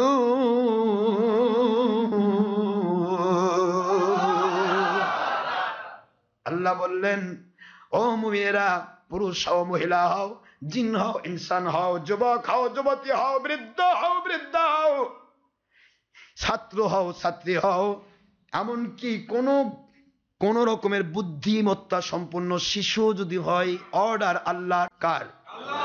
আল্লাহ বলছেন শুনে নাও, যে আমার উলিল আমর Olya উলিয়াদেরকে মেনে নেওয়া আমি আল্লাহ ফরজ করে দিলাম, তাদেরকে মেনে নাও। ওদেরকে মেনে নেওয়ার সাথে সাথে আমার আখেরি নবীকে মানার সওয়াব ফজিলত পেয়ে যাবে। আর এই জন্য ওদেরকে মানবে যারা নবী প্রেমিক, নবীর সাথে, নবীর আদর্শের সাথে, নবীজি পাক সাল্লাল্লাহু আলাইহি ওয়াসাল্লাম ওনার হালাল হারামের সাথে যারা তমিজ করে চলেন, হারামকে হারাম জেনে ছাড়েন, হালালকে হালাল জেনে ধরেন, এমন ধরনের আল্লাহ ওয়ালা উলিল আমরকে মেনে নেওয়া মানে আল্লাহর নবী পাক সাল্লাল্লাহু আলাইহি ওয়াসাল্লামের হুকুম মেনে নেওয়া। আর নবীজিকে মানা মানে আল্লাহ পাকের হুকুম মেনে নেওয়া।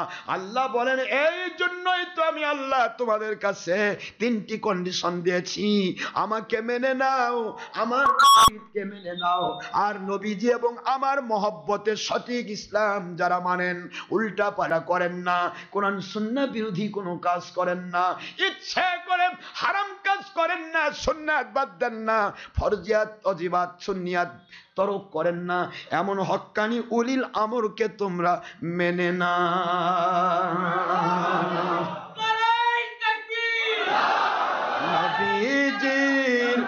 নবীজির গোলামের কোনো চিন্তা নাই, চল নবীজির জান্নাতে মদিনাতে যাই, চল নবীজির জান্নাতে মদিনাতে যাই। কে কে যাবে মুসলিম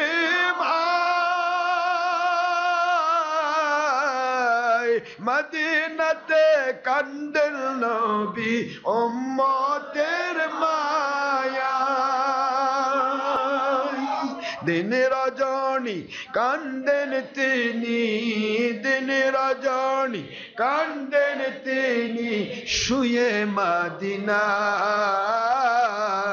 চল নবীজির জান্নাতে মদিনাতে যাই, চল নবীজি।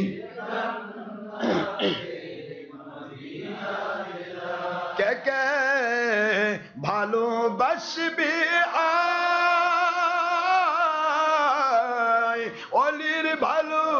ভালোবাসা পাইলে নবী পাওয়া যায়, নবীর ভালোবাসা পাইলে আল্লাহ পাওয়া যায়। সুবহানাল্লাহ।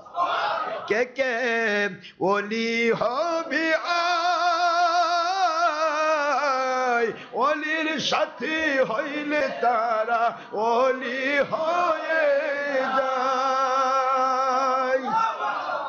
সূরা নিসার 59 আয়াতে বলছেন আমার আল্লাহ পাকে, সূরা তাওবার 119 আয়াতে বলছেন আমার আল্লাহ পাকে, বুখারী মুসলিম সহিহ হাদিসে বলছেন আমার নবী পাকে, ওলির সাথী হইলে তারা ওলি হয়ে যায়,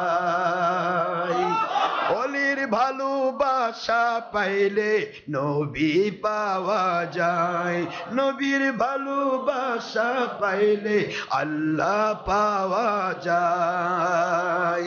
চল নবীজির জান্নাতে মদিনাতে যাই, চল নবীজির জান্নাতে মদিনাতে যাই। ওলিদের সাথে হওয়া দরকার আছে না নাই? কিন্তু কারো কোন ওলি ছবি করে, ভিডিও করে, টিভি করে, মহিলার সাথে বেপরদা হয়। মাশাআল্লাহ। আল্লাহ কি বুঝাইলেন, আমি কি বোঝাতে চাচ্ছি বুঝতে পারতেছেন আপনারা? খুঁজে বের করুন। প্রথম কথা আছে খুঁজে বের করতে হবে। কি করতে হবে? এটা সই পড়ছে, আমি হাত দিবেন আর পাবেন না খোঁজা রাখবেন। হ্যাঁ, আপনার ঈমান কেড়ে নেওয়া হচ্ছে, কোথায় গেলে ঈমান পাবেন খোঁজা রাখবে। আল্লাহ বলে দিলেন সূরাতুল মাইদার 35 নম্বর 5 নম্বর 6 নম্বর পারা, অবতাগু ইলাইহিল ওয়াসিলা, যদি আমাকে পেতে চাও হক্কানি ওলি খুঁজে বের করো। খোঁজো, খোঁজার দায়িত্ব তোমাকে দিয়েছি। একটা চাকরি যেমন খোঁজো, একটা চাকরি খুঁজতে একটা বেকারক ভালো করে বলেন, এটা বেকার কিভাবে চাকরি খোঁজে, বেকারের সমস্যা যারা ভুগতে তাদের বলবেন। একটা মা বাবা মেয়ের পাত্র কিভাবে খোঁজে, যারা মেয়েদের বিবাহ দিতে পারতেছে না তাদের একটু বলেন। কষ্ট হচ্ছে? একটা মানুষ রিজেক কিভাবে খোঁজে, যারা রিজেকের অভাবে আছে তাদের বলেন। আমার আল্লাহ বলতেছেন যারা ইমানের গতিতে ফিরে আসতে চাও হক্কানি ওলি খুঁজে বের করো। কিভাবে খুঁজতে হবে তোমার বিবেকে জিজ্ঞাসা করো। যাই বললো আইরে, পূজা শোনা নাই রে, দৌড় ঝাঁপ মারে যাই রে, যা ইচ্ছা তাই করি রে, ধর্মের নাম করে উল্টাপাল্টা কত কাম করে ভাগ করে খাই রে, সকল সুবিধা লুট করে নেই রে। কি কোন আপনারা? আর একসাথে সবাই মিলে জাহান্নামে যাই রে। সমস্ত মানুষকে বলি আমরা হক্কানি ওলি রে, চুলকানি। হ্যাঁ, কি কথা করছেন না কেন? হচ্ছে না এরকম? দেখেন না, একটু এদিক সেদিক তাকান তো দেখি। এই কথাগুলি বারবার বলতে ভালো লাগে না, তারপর পরিচয় দেওয়া আমাদের দায়িত্ব। পরিচয় দেওয়া দায়িত্ব না? কি কয় কথা করছে না কিনা? সাধারণ মানুষ তো ভুল করে, পরিচয় দিতে গিয়ে সত্য বলা উত্তম জাহাজ, সত্য গোপনকারী বোবা শয়তান। দেখেন তো একটু তাকায়, সারা জীবন বিএনপির সাথে জোট বেঁধে ঐক্য জোট নামে মাল কামাইলো, খালেদার একটা দোয়া হয়নি এই হেফাজতি চোর ছাড়া। বর্তমানে হেফাজত, আগে ছিল ঐক্য জোট।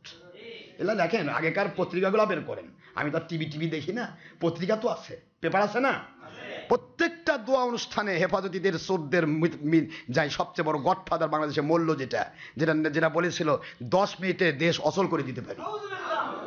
চোর কত বড় কয়, আরে আমি যে ভিক্ষা বন্ধ করে দেয় বাংলার মানুষ, তুই তোর জীবন অচল হয়ে যাবে আর তুই দেশ অচল করবি বলছিল না? কথা করছে না কেন? আছে তো, এখনো পেপার আছে আমার কাছে। কমিনি মিস্টার আমিনি, এই আমিনি গ্রুপই তো এই বর্তমান হেফাজতি গ্রুপ। তাহলে তারা সারা জীবন খালেদার যে ঘুরে টাকা পয়সা কামাই করলো, হঠাৎ করে মানুষকে গরম করে দিল, আমরা আওয়ামী লীগ ঠেকাতে যাচ্ছি, চলুন চলুন জামাতি আসো, বিএনপি আসো, সবাই আসো। দৌড়াই কোথায়? শাপলা চত্বরে। কি কথা করছে নাকি? কাফনের কাফন পরেছি, আমরা বের হয়েছি, আর ফিরবো না। তারপরে দেখি জুতা ফেলে পালিয়ে গেল। কি ফালাই পালালো? জুতা। লাগাইলো আগুন কোরআন শরীফের ভিতরে, লাখ লাখ কোটি কোটি কোরআন পুড়ে গেল আগুন দিয়ে। তারপরে আস্তে করে জুতা ফেলে আসে, স্যার আমাদের 300 বেয়াদুমি দেন, একটা টেকনোক্রেট মন্ত্রী দিবেন, এগুলা সব শর্তই ঠিক থাকে। আমাদের দামরার যদি একটা সার্টিফিকেট দেন, কি করেন আপনারা, দামরা পাশে সার্টিফিকেট যদি দেন, তাহলে আমরা আপনাদের সাথে যোগ দিচ্ছি, বাস হয়ে গেল যোগ। গতকালকে বিএনপি, আজকে আওয়ামী লীগ। আল্লাহ পাওয়ার জন্য নয়, মহিলা নেত্রী পিছে পিছে ঘুরে বেড়া শয়তান পাওয়ার জন্য। নতুন গল্প করব না আমি। ডক্টর আশরাফ সিদ্দিকীকে আল্লাহ তৈরি করেছে সত্য বলার জন্য। কোন চোরের ভয়ে আমি জিন্দগিতে পালাবার চিন্তা করিনি। সারা জগৎ চোর ভরে যাবে, আমার মালিক দয়া করলে আমি চোর না, আমি সাধু। আমি চোরদের গলায় বেড়ি লাগানো মানুষ। আমার মালিক আমাকে তৈরি করেছেন সত্য বলার জন্য। কোন চোরের ভয়ে কোনোদিন লুকানোর কোন অভ্যাস আছে নাকি? কি করলো, কি বললো বলেন? বর্তমান বাংলাদেশের অবস্থাটা কি দেখতেছেন, বুঝতেছেন কিছু? ভোট দিলেন একজন, উঠলো আরেকজন। কি মজা হচ্ছে বাংলাদেশে। বাস উঠলো, থাক, ঠিক আছে, সব ঠিকঠাক, এখন যা করেন করেন। আল্লাহ করছে তোরা জেনে শুনে ডক্টর আশরাফ সিদ্দিকী সত্য বলছে, আর তোরা দলের স্বার্থে সত্যকে গোপন করে মিথ্যাচার করছিস, বিরুদ্ধাচরণ করছিস। আমি আল্লাহও তাই করব, তোদের জেনে শুনে তোরা ভোট পাবি, তারপরও তোরা উঠতে পারবি না। আরে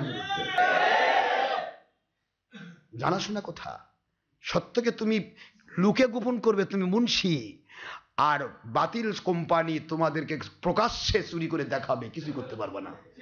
করার কিছু নাই, জানে সবাই। এই কথা কনা কি হলো, সবাই জানে, কিন্তু করার কিছু নাই। দেখাই দিলেন আমার আল্লাহ, কি সুন্দর ব্যবস্থা হলো। তারপরও বাংলাদেশ সরকার ভালো করে জানে যে এই হেফাজতি চোর থেকে একটা ভোট আমি পাইনি, কারণ যারাই হেফাজতি চোর তারাই চোর মুনাই। ভোট দিলে হেফাজতি চোরেরা পাখা মার্কাই দিছে। কারণ আওয়ামী লীগকে ভোট দিলে ওরা বর্ণনা করেছে, গল্প করেছে, নেটে ইন্টারনেটে ডাইরেক্ট ভিডিও ছেড়ে দিয়েছে, যদি নৌকায় ভোট দেয় পাবে শেখ হাসিনা, প্রধানমন্ত্রী পাবে, আর ধানের শীষে ভোট দিলে পাবে খালেদা জিয়া, আর পাখা মার্কায় ভোট দিলে পাবে আল্লাহর নবী। তাহলে হেফাজত চোরেরা যদি বলে যে আমরা পাখায় ভোট দেইনি, আমরা নৌকায় দিছি, তাহলে বলতে হবে তোরা আল্লাহর নবী অস্বীকার করছিস। কি কথা কি বুঝেন নাকি আপনারা? কাজে হেফাজতি চোরেরা নৌকাত ভোট দেয়নি, ভোট দিয়েছে। তারপরে সারা বাংলাদেশে সব মিলে একেবারে মনে করেন কোন কোন জায়গায় একটা ভোটও নাই, মানে ওর বউ ভোট দেয়নি। বুঝতে অসুবিধা হচ্ছে আপনাদের? বউ করছে বাপরে আল্লাহ নবী ভোট দিব, ও সুর নবীর দরকার নাই, নবী দাবি করছে। বেঈমান কোথাকার, কি হাসি তামাশা চলছে, ইসলাম নাকি চলছে এগুলি। সত্য বললে এরা যদি আমার বিরুদ্ধে না কয়, আমি কেমনে হক হবো? এরা তোমার বিরুদ্ধে যেতেই হবে। টেকনোক্রেট মন্ত্রী হয়ে গেল এরা, টেকনোক্রেট মন্ত্রী। এই টেকনোক্রেট মন্ত্রী বানানোর স্বার্থেই তারা যোগ দিয়েছিল।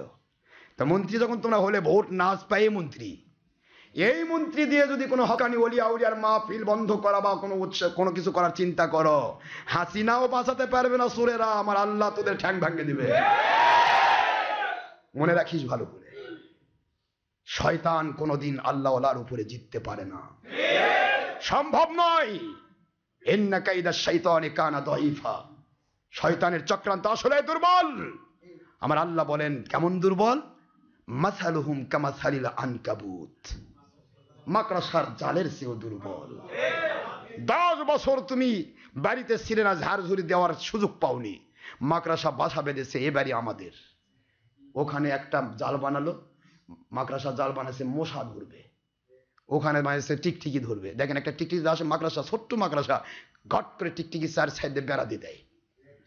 দেখছেন নাকি? দেখা হয়েছে, বেড়া দিয়ে দিয়ে টিকটিকি আটকায় দিল, বাস 1 মাস ধরে টিকটিকি ঠোকরাচ্ছে আর খাচ্ছে, ঠোকরাচ্ছে আর খাচ্ছে, টিকটিকি ঠসঠসা হয়ে গেল, রক্ত খাই শেষ। কথা বুঝতেছেন? তো মাকড়সা বিভিন্ন জায়গা বিভিন্ন জাল বানায় বিভিন্ন শিকার ধরার জন্য। বাড়ির মালিক এসে দেখে, বাবা গোটা এলাকা মাকড়সা ভরে গেল, বাড়ি ছেড়ে তো পালান লাগবে। কি বাড়ি ছেড়ে পালাবে না কি করবে? খালি একটা ঝাড়ু নিয়ে 4 দিকে 4 ভাবি। 10 বছর ধরে মাকড়সা যতগুলো জাল বুনাইছে, আহারে সব প্ল্যান প্রোগ্রাম সব ধুলার সাথে মিশে গেল। আমার মালিক বলেন কাফের মুশরিক বেদিন বদ্দিন এবং বাতিল 72 কোম্পানির চক্রান্ত ষড়যন্ত্র মাকড়সার জালের চেয়ে দুর্বল। কারণ ওরা শয়তানের দ্বারা নিয়োজিত, আর আমার আল্লাহর ওলিরা আমার দ্বারা নিয়োজিত। কাজেই টেনশন নেই, চিন্তা করবেন না কখনো। আমাকে কতকে ইয়াতে মাহফিলে গেছি, এক পয়সা করে, হুজুর এবার তোরা মন্ত্রী হচ্ছে, এবার কি আরা করবে আমাদের? করবে তো ভালো, করলে তো আরো ভালো, তবে ফেরাউনের চেয়ে পরিণত আরেকটা খেলা হবে। সেটা কি? ফেরাউন যেরকম লাঠি দিয়ে খেলছিলেন, ফেরাউনের সাথে যেমন মুসা লাঠি দিয়ে খেলছিলেন, আমরা একটু আল্লাহর কুদরত দিয়ে খেলবো ইনশাআল্লাহ। বলেন না জোরে? ইব্রাহিম আলাইহিস সালাম যেমন নমরুদের সাথে খেলেছিলেন, ঢুকলেন আগুনে ইব্রাহিম, পুড়তেছে নমরুদ। কথা কর না কেন? কি ঢুকলেন কে? ইব্রাহিম কয় যে আমি তো পৃথিবীর মধ্যে আর সে বেশি শান্তি আর কোথাও পাইনি, নাতিশীতোষ্ণ এয়ার কুলার, এয়ার কন্ডিশন, নয় গরম নয় ঠান্ডা, আর ওর ভিতরে আগুন ধরে গেছে, নমরুদের কলজা জ্বলতেছে। কোথায় আগুন লাগছে? আমার মালিকের দয়া ইহসান কিয়ামত পর্যন্ত হক্কানি আল্লাহ ওয়ালাদের পক্ষেই থাকবে। আল্লাহ বলেছেন, ইয়া আইয়ুহান নাবিয়্যু হাসবুকাল্লাহু ওয়া মান ইত্তাবাআকা মিনাল মুমিনিন।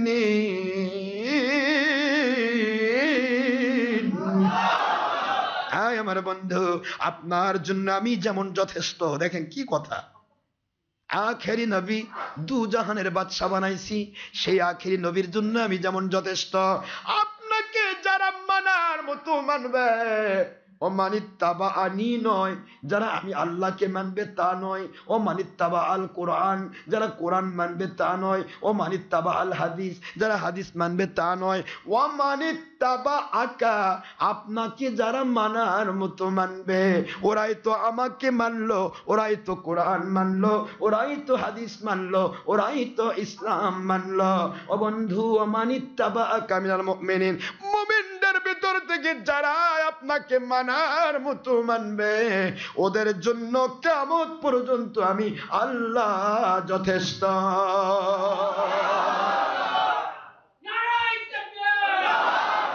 কে যথেষ্ট বলুন?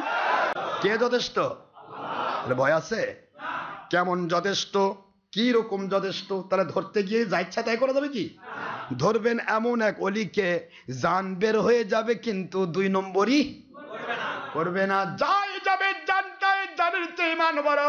মুখস্থ করবেন, পানি নেওয়া লাগবে আমার, পানি ছাড়া মানুষ চলবে না, পানির অপর নাম জীবন। কিন্তু এই পানি নিতে গেলে কিছু একটু বিবেকের দরকার। ওই টিউবওয়েলের কাছে যাবেন যে টিউবওয়েলের লাইন ক্লিয়ার আছে, কিন্তু টিউবওয়েলের উপরে সব ফিটফাট, চকচকে ঝকঝক আরএফএল টিউবওয়েল, ওপর থেকে পুরা ক্লিয়ার, জায়গাটা পরিষ্কার পরিচ্ছন্ন, কিন্তু পাইপ কানা। কি কানা? সারাদিন পেলবেন, 24 ঘন্টা টিউবওয়েল পেলবেন, পানি উঠবে না, আপনার শক্তি ক্ষয় হবে। আপনি ওই টিউবওয়েলের কাছে যাবেন যে টিউবওয়েলের পাইপের লাইন ঠিক আছে, লাইন পাতালপুরিতে গেছে, লাইনটা যেন নাপাকের সাথে না লাগে। নাপাক পানির সাথে লাইন দিয়ে টিউবওয়েল বানানো যায়? যায় না? যদি টিউবওয়েল বানাতে চান, টিউবওয়েলের পাইপ যেটা পাতাল পর্যন্ত গেছে, যেখানে নাপাক করার কোনো সুযোগ নাই, এমন টিউবওয়েলে গিয়ে চাপ মারেন, নাপাক মানুষ পাইলেন পাক পানি, পবিত্র হতে পারবেন। তৃষ্ণার্ত মানুষ পাইলেন সুপেয় পানি, আপনি ঠান্ডা হতে পারবেন। ঠিক না ঠিক জোরে কোন? পিপাসা মুক্ত হতে পারবেন। আমার আল্লাহ বললেন, ওই ওলির কাছে যাও, ওয়াত্তাবি সাবিলা মান আনাবা ইলাইয়া, ওই ওলিদের কাছে যাও যাদের কাছে যাবে তারা যেন আমি আল্লাহমুখী হয়, আর আমার আল্লাহমুখী যারা তারা আমার নবীমুখী। আল্লাহ বলেন, আতিউল্লাহ ওয়া আতিউর রাসূল ওয়া উলিল আমরি মিনকুম, আমি আল্লাহকে মানার জন্য নবীজিকে মেনে নাও, নবীকে মানার জন্য উলিল আমর ওলিয়া উলিয়াকে মেনে নাও। পাইপ টিউবওয়েলের পানি যেমন পাইপের সাথে কানেকশন, পাইপ যেমন পাতালপুরির সাথে কানেকশন, আমার ওলিল আমর আল্লাহর ওলির কানেকশন নবী প্রেমের সাথে, নবী প্রেম আল্লাহ প্রেমের সাথে তোমাদের নাপাক থেকে পাক বানায়া দেবে, পবিত্র বানায় দিবে, হারাম থেকে মুক্ত করে দিবে, ফরজিয়াত ওয়াজিবাত সুন্নাত তেমন ভাবে মানাবে, এমন ভাবে কোরআন মানাবে, চোরের সাথে ঘুরলে চোর হয়, ডাকাতের সাথে ঘুরলে ডাকাত হয়। ওই ওলিদের পিছে তুমি জীবনভর ঘোরাও, আল্লাহ বলেন আমি কিয়ামতে ওলি বানায়া তুলে নেব। যেতে হবে ওলিয়া উলিয়ার কাছে, এর মধ্যে কোনো সন্দেহের অবকাশ নেই। তাহলে খোঁজা লাগবে তো। সাহায্য আল্লাহ কেমনে করেন একটু বুঝুন, বলে এসেছি, শেষ করিনি এখনো। হযরতে সারা আলাইহিস সালাম মনে আছে নাকি আপনার? সারা আলাইহিস সালাম তিনি বসে রয়েছেন, শয়তান প্রস্তাব দিচ্ছে এই এলাকা দিয়ে কোনো সুন্দরী মেয়ে গেলে আমাকে খুশি সারা খুশি করা ছাড়া এই এলাকা পাস করতে পারে না। সারা আলাইহিস সালাম বলতেছেন আমি আমার আল্লাহ ছাড়া কাউকে খুশি করা জানি না। একটু জোরে বলেন না সুবহানাল্লাহ। তোমার আল্লাহ আবার কোত্থেকে আসলো? আমার চেয়ে বড় আবার কেউ আছে নাকি? দেখো, তাকাই দেখো, খালি টাচ করে দেখো কি খবর হয়। সুবহানাল্লাহ বলেন। হ্যাঁ, তোমার টাচ করলে কি হবে? যেই টাচ করে আগের দিকে যাচ্ছে, রুদ্ধদ্বার কক্ষ তো কেউ দেখছে না, রুদ্ধদ্বার কক্ষ যেই টাচ করে আগে দিয়ে যাচ্ছে, হাত পা গুলা মাটির সাথে ডাবে গেছে, আর সামনে যেতে পারছে না। সারা আলাইহিস সালাম বলে কি হলো, আসো। সুবহানাল্লাহ বলবেন না? কি আসতেছো না কেন, আসো। কই না আমি তো শেষ। আসলেই তুমি আল্লাহ ওয়ালা, তোমার স্যার পারবো না, তুমি আমাকে মাফ করে দাও। ঠিক আছে, তুমি আমার স্বামীকে মুক্ত করে দাও। স্বামীকে বন্দি করেছে, কত বড় বেঈমান। স্বামীকে করেছে বন্দি, আর স্ত্রীকে মনে করেন যে সে জুলুম করার চেষ্টা করছে। আর আমার আল্লাহ খালি চাইছে দেখবে, কি কর দেখবেন? আমার মালিক কয় খালি ধরে দেখ। আমার ওলিরা, নবীর স্ত্রী তো ওলি, নবীর স্ত্রী কি? নবীর স্ত্রীরা নবী না, ওলি। আর সাহাবায়ে কেরাম সবাই ওলি, ওলির সর্বশ্রেষ্ঠ দরজা। ওই দরজায় কেউ বুঝতে পারে সাহাবীদের দরজায়। কিন্তু ওলিরা, আল্লাহ বলে আমার ওলিরা তো আমার কুদরতি জুব্বার মধ্যে। তুই খালি লাগে দেখ, কোথায় লাগে দেখ, বুঝে কেমন লাগে। টাচ করার সাথে সাথে অ্যাকশন হবে। সুবহানাল্লাহ। ওমান আদালি ওলিয়ান ফাকাদ আযানতুহু বিল হারব। আমি আল্লাহ ওয়াদা করেছি, এই জালিমেরা, আমি ওয়াদা করেছি যে ব্যক্তি আমার ওলির দুশমনী করে আমি তার বিরুদ্ধে যুদ্ধ ঘোষণা করি। কয়টা যুদ্ধ নিবেন এ পর্যন্ত? আমি তো গুনাহগার, ওলির পিছে ঘুরি খালি। ওলি তো নিজে হইনি, আমি তো গুনাহগার খাকসার। এ পর্যন্ত যতগুলা জালিম চেষ্টা করেছিল, তাকায় দেখেন তো কোন জালিমের কি অবস্থা, ছেঁড়া বেড়া অবস্থা। আমি কিন্তু কিছুই করিনি। আমি একটা কিছু দোয়া পড়ে ফু দিব, তাও দিইনি। আমি আল্লাহ দিলে আপনি দেন, আমার দরকার নেই। আমি তো আমার মালিকের গোলাম। আমার যদি ধ্বংস করে দিয়ে আমার মালিক খুশি হয়, আমার করার কি আছে? সমস্যা আছে কিছু? সারা আলাইহিস সালাম মাফ করে দিলেন। থাক এখানে থাক, সামনে জুমাতে হবে ইনশাআল্লাহ। আল্লাহ পাক আমাদের সবাইকে আল্লাহ সন্তুষ্ট করে কবুল করুন। ইব্রাহিম আলাইহিস সালাতু ওয়াস সালাম কোথায় আছে? বন্দি। দেখেন মজাটা দেখেন। সারা আলাইহিস সালাম কি হচ্ছে, আরে স্বামীর ভিতর তো কি তোলপাড় শুরু হয়েছে। বিশ্বের শ্রেষ্ঠ সুন্দরী রমণী তাকে আমার কাছ থেকে কেড়ে নিল, আর আমাকে রাখলো বন্দি করে। তার উপর কি করতেছে ইব্রাহিম আলাইহিস সালামের আবার কি ধৈর্য। তিনি আমার মালিকের কাছে দোয়া করতেছেন। মালিক করছে আপনি টেনশন করতেছেন কেন? সারার সাথে কি করতেছে আমি কুদরত থেকে দেখাচ্ছি। এই যে সিসি ক্যামেরা লাগাইছেন, ছবি লাগবে না, আল্লাহর কুদরত অনেক আগে সিসি ক্যামেরা সিস্টেম করেছেন। এটা তো ছবি ভিডিও, এটা তো নিষিদ্ধ। আমার আল্লাহ কুদরত থেকে পাথরকে তার কাছে টিভির মতো সাফ করে দিলেন। সারার সাথে ওই কাফের যা করছে সবকিছু তিনি ডাইরেক্ট দেখতে পাচ্ছেন। আল্লাহর কুদরতি সাহায্য প্রতিটা মুহূর্তে আল্লাহ ওদের সাথে থাকবে। ঠিক না ঠিক? মহান আল্লাহ আমাদের সবাইকে সত্যিকার ইসলাম মেনে হক্কানি ওলিয়া আউলিয়ার সাথে সহবত রেখে আমরা যেন সত্যিকার ইসলাম মানতে পারি, ছলচাতুরি ছাড়া বিনা দ্বিধায় যেন আল্লাহর সন্তুষ্টিপূর্ণ ইসলাম মানতে পারি সবাই। আমিন। ওমা আলাইনা ইল্লাল বালাগুল মুবিন। হাদা মা ইনদি মা ইয়ানফাদু মা ইনদাল্লাহি ওয়া রাসূলিহি সাল্লাল্লাহু আলাইহি ওয়াসাল্লাম। সুবহানাকাল্লাহুম্মা ওয়া বিহামদিকা আশহাদু আল্লা ইলাহা ইল্লা আনতা আস্তাগফিরুকা ওয়া আতুবু ইলাইকা। যারা সুন্নাত নামাজ আদা করেন না, অনুগ্রহপূর্বক ক্বাবলাল জুমআহ 4 রাকাত সুন্নাতে মুআক্কাদা আদায় করুন। সময় 5 মিনিট। আসসালামু আলাইকুম ওয়া রাহমাতুল্লাহি ওয়া বারাকাতুহু।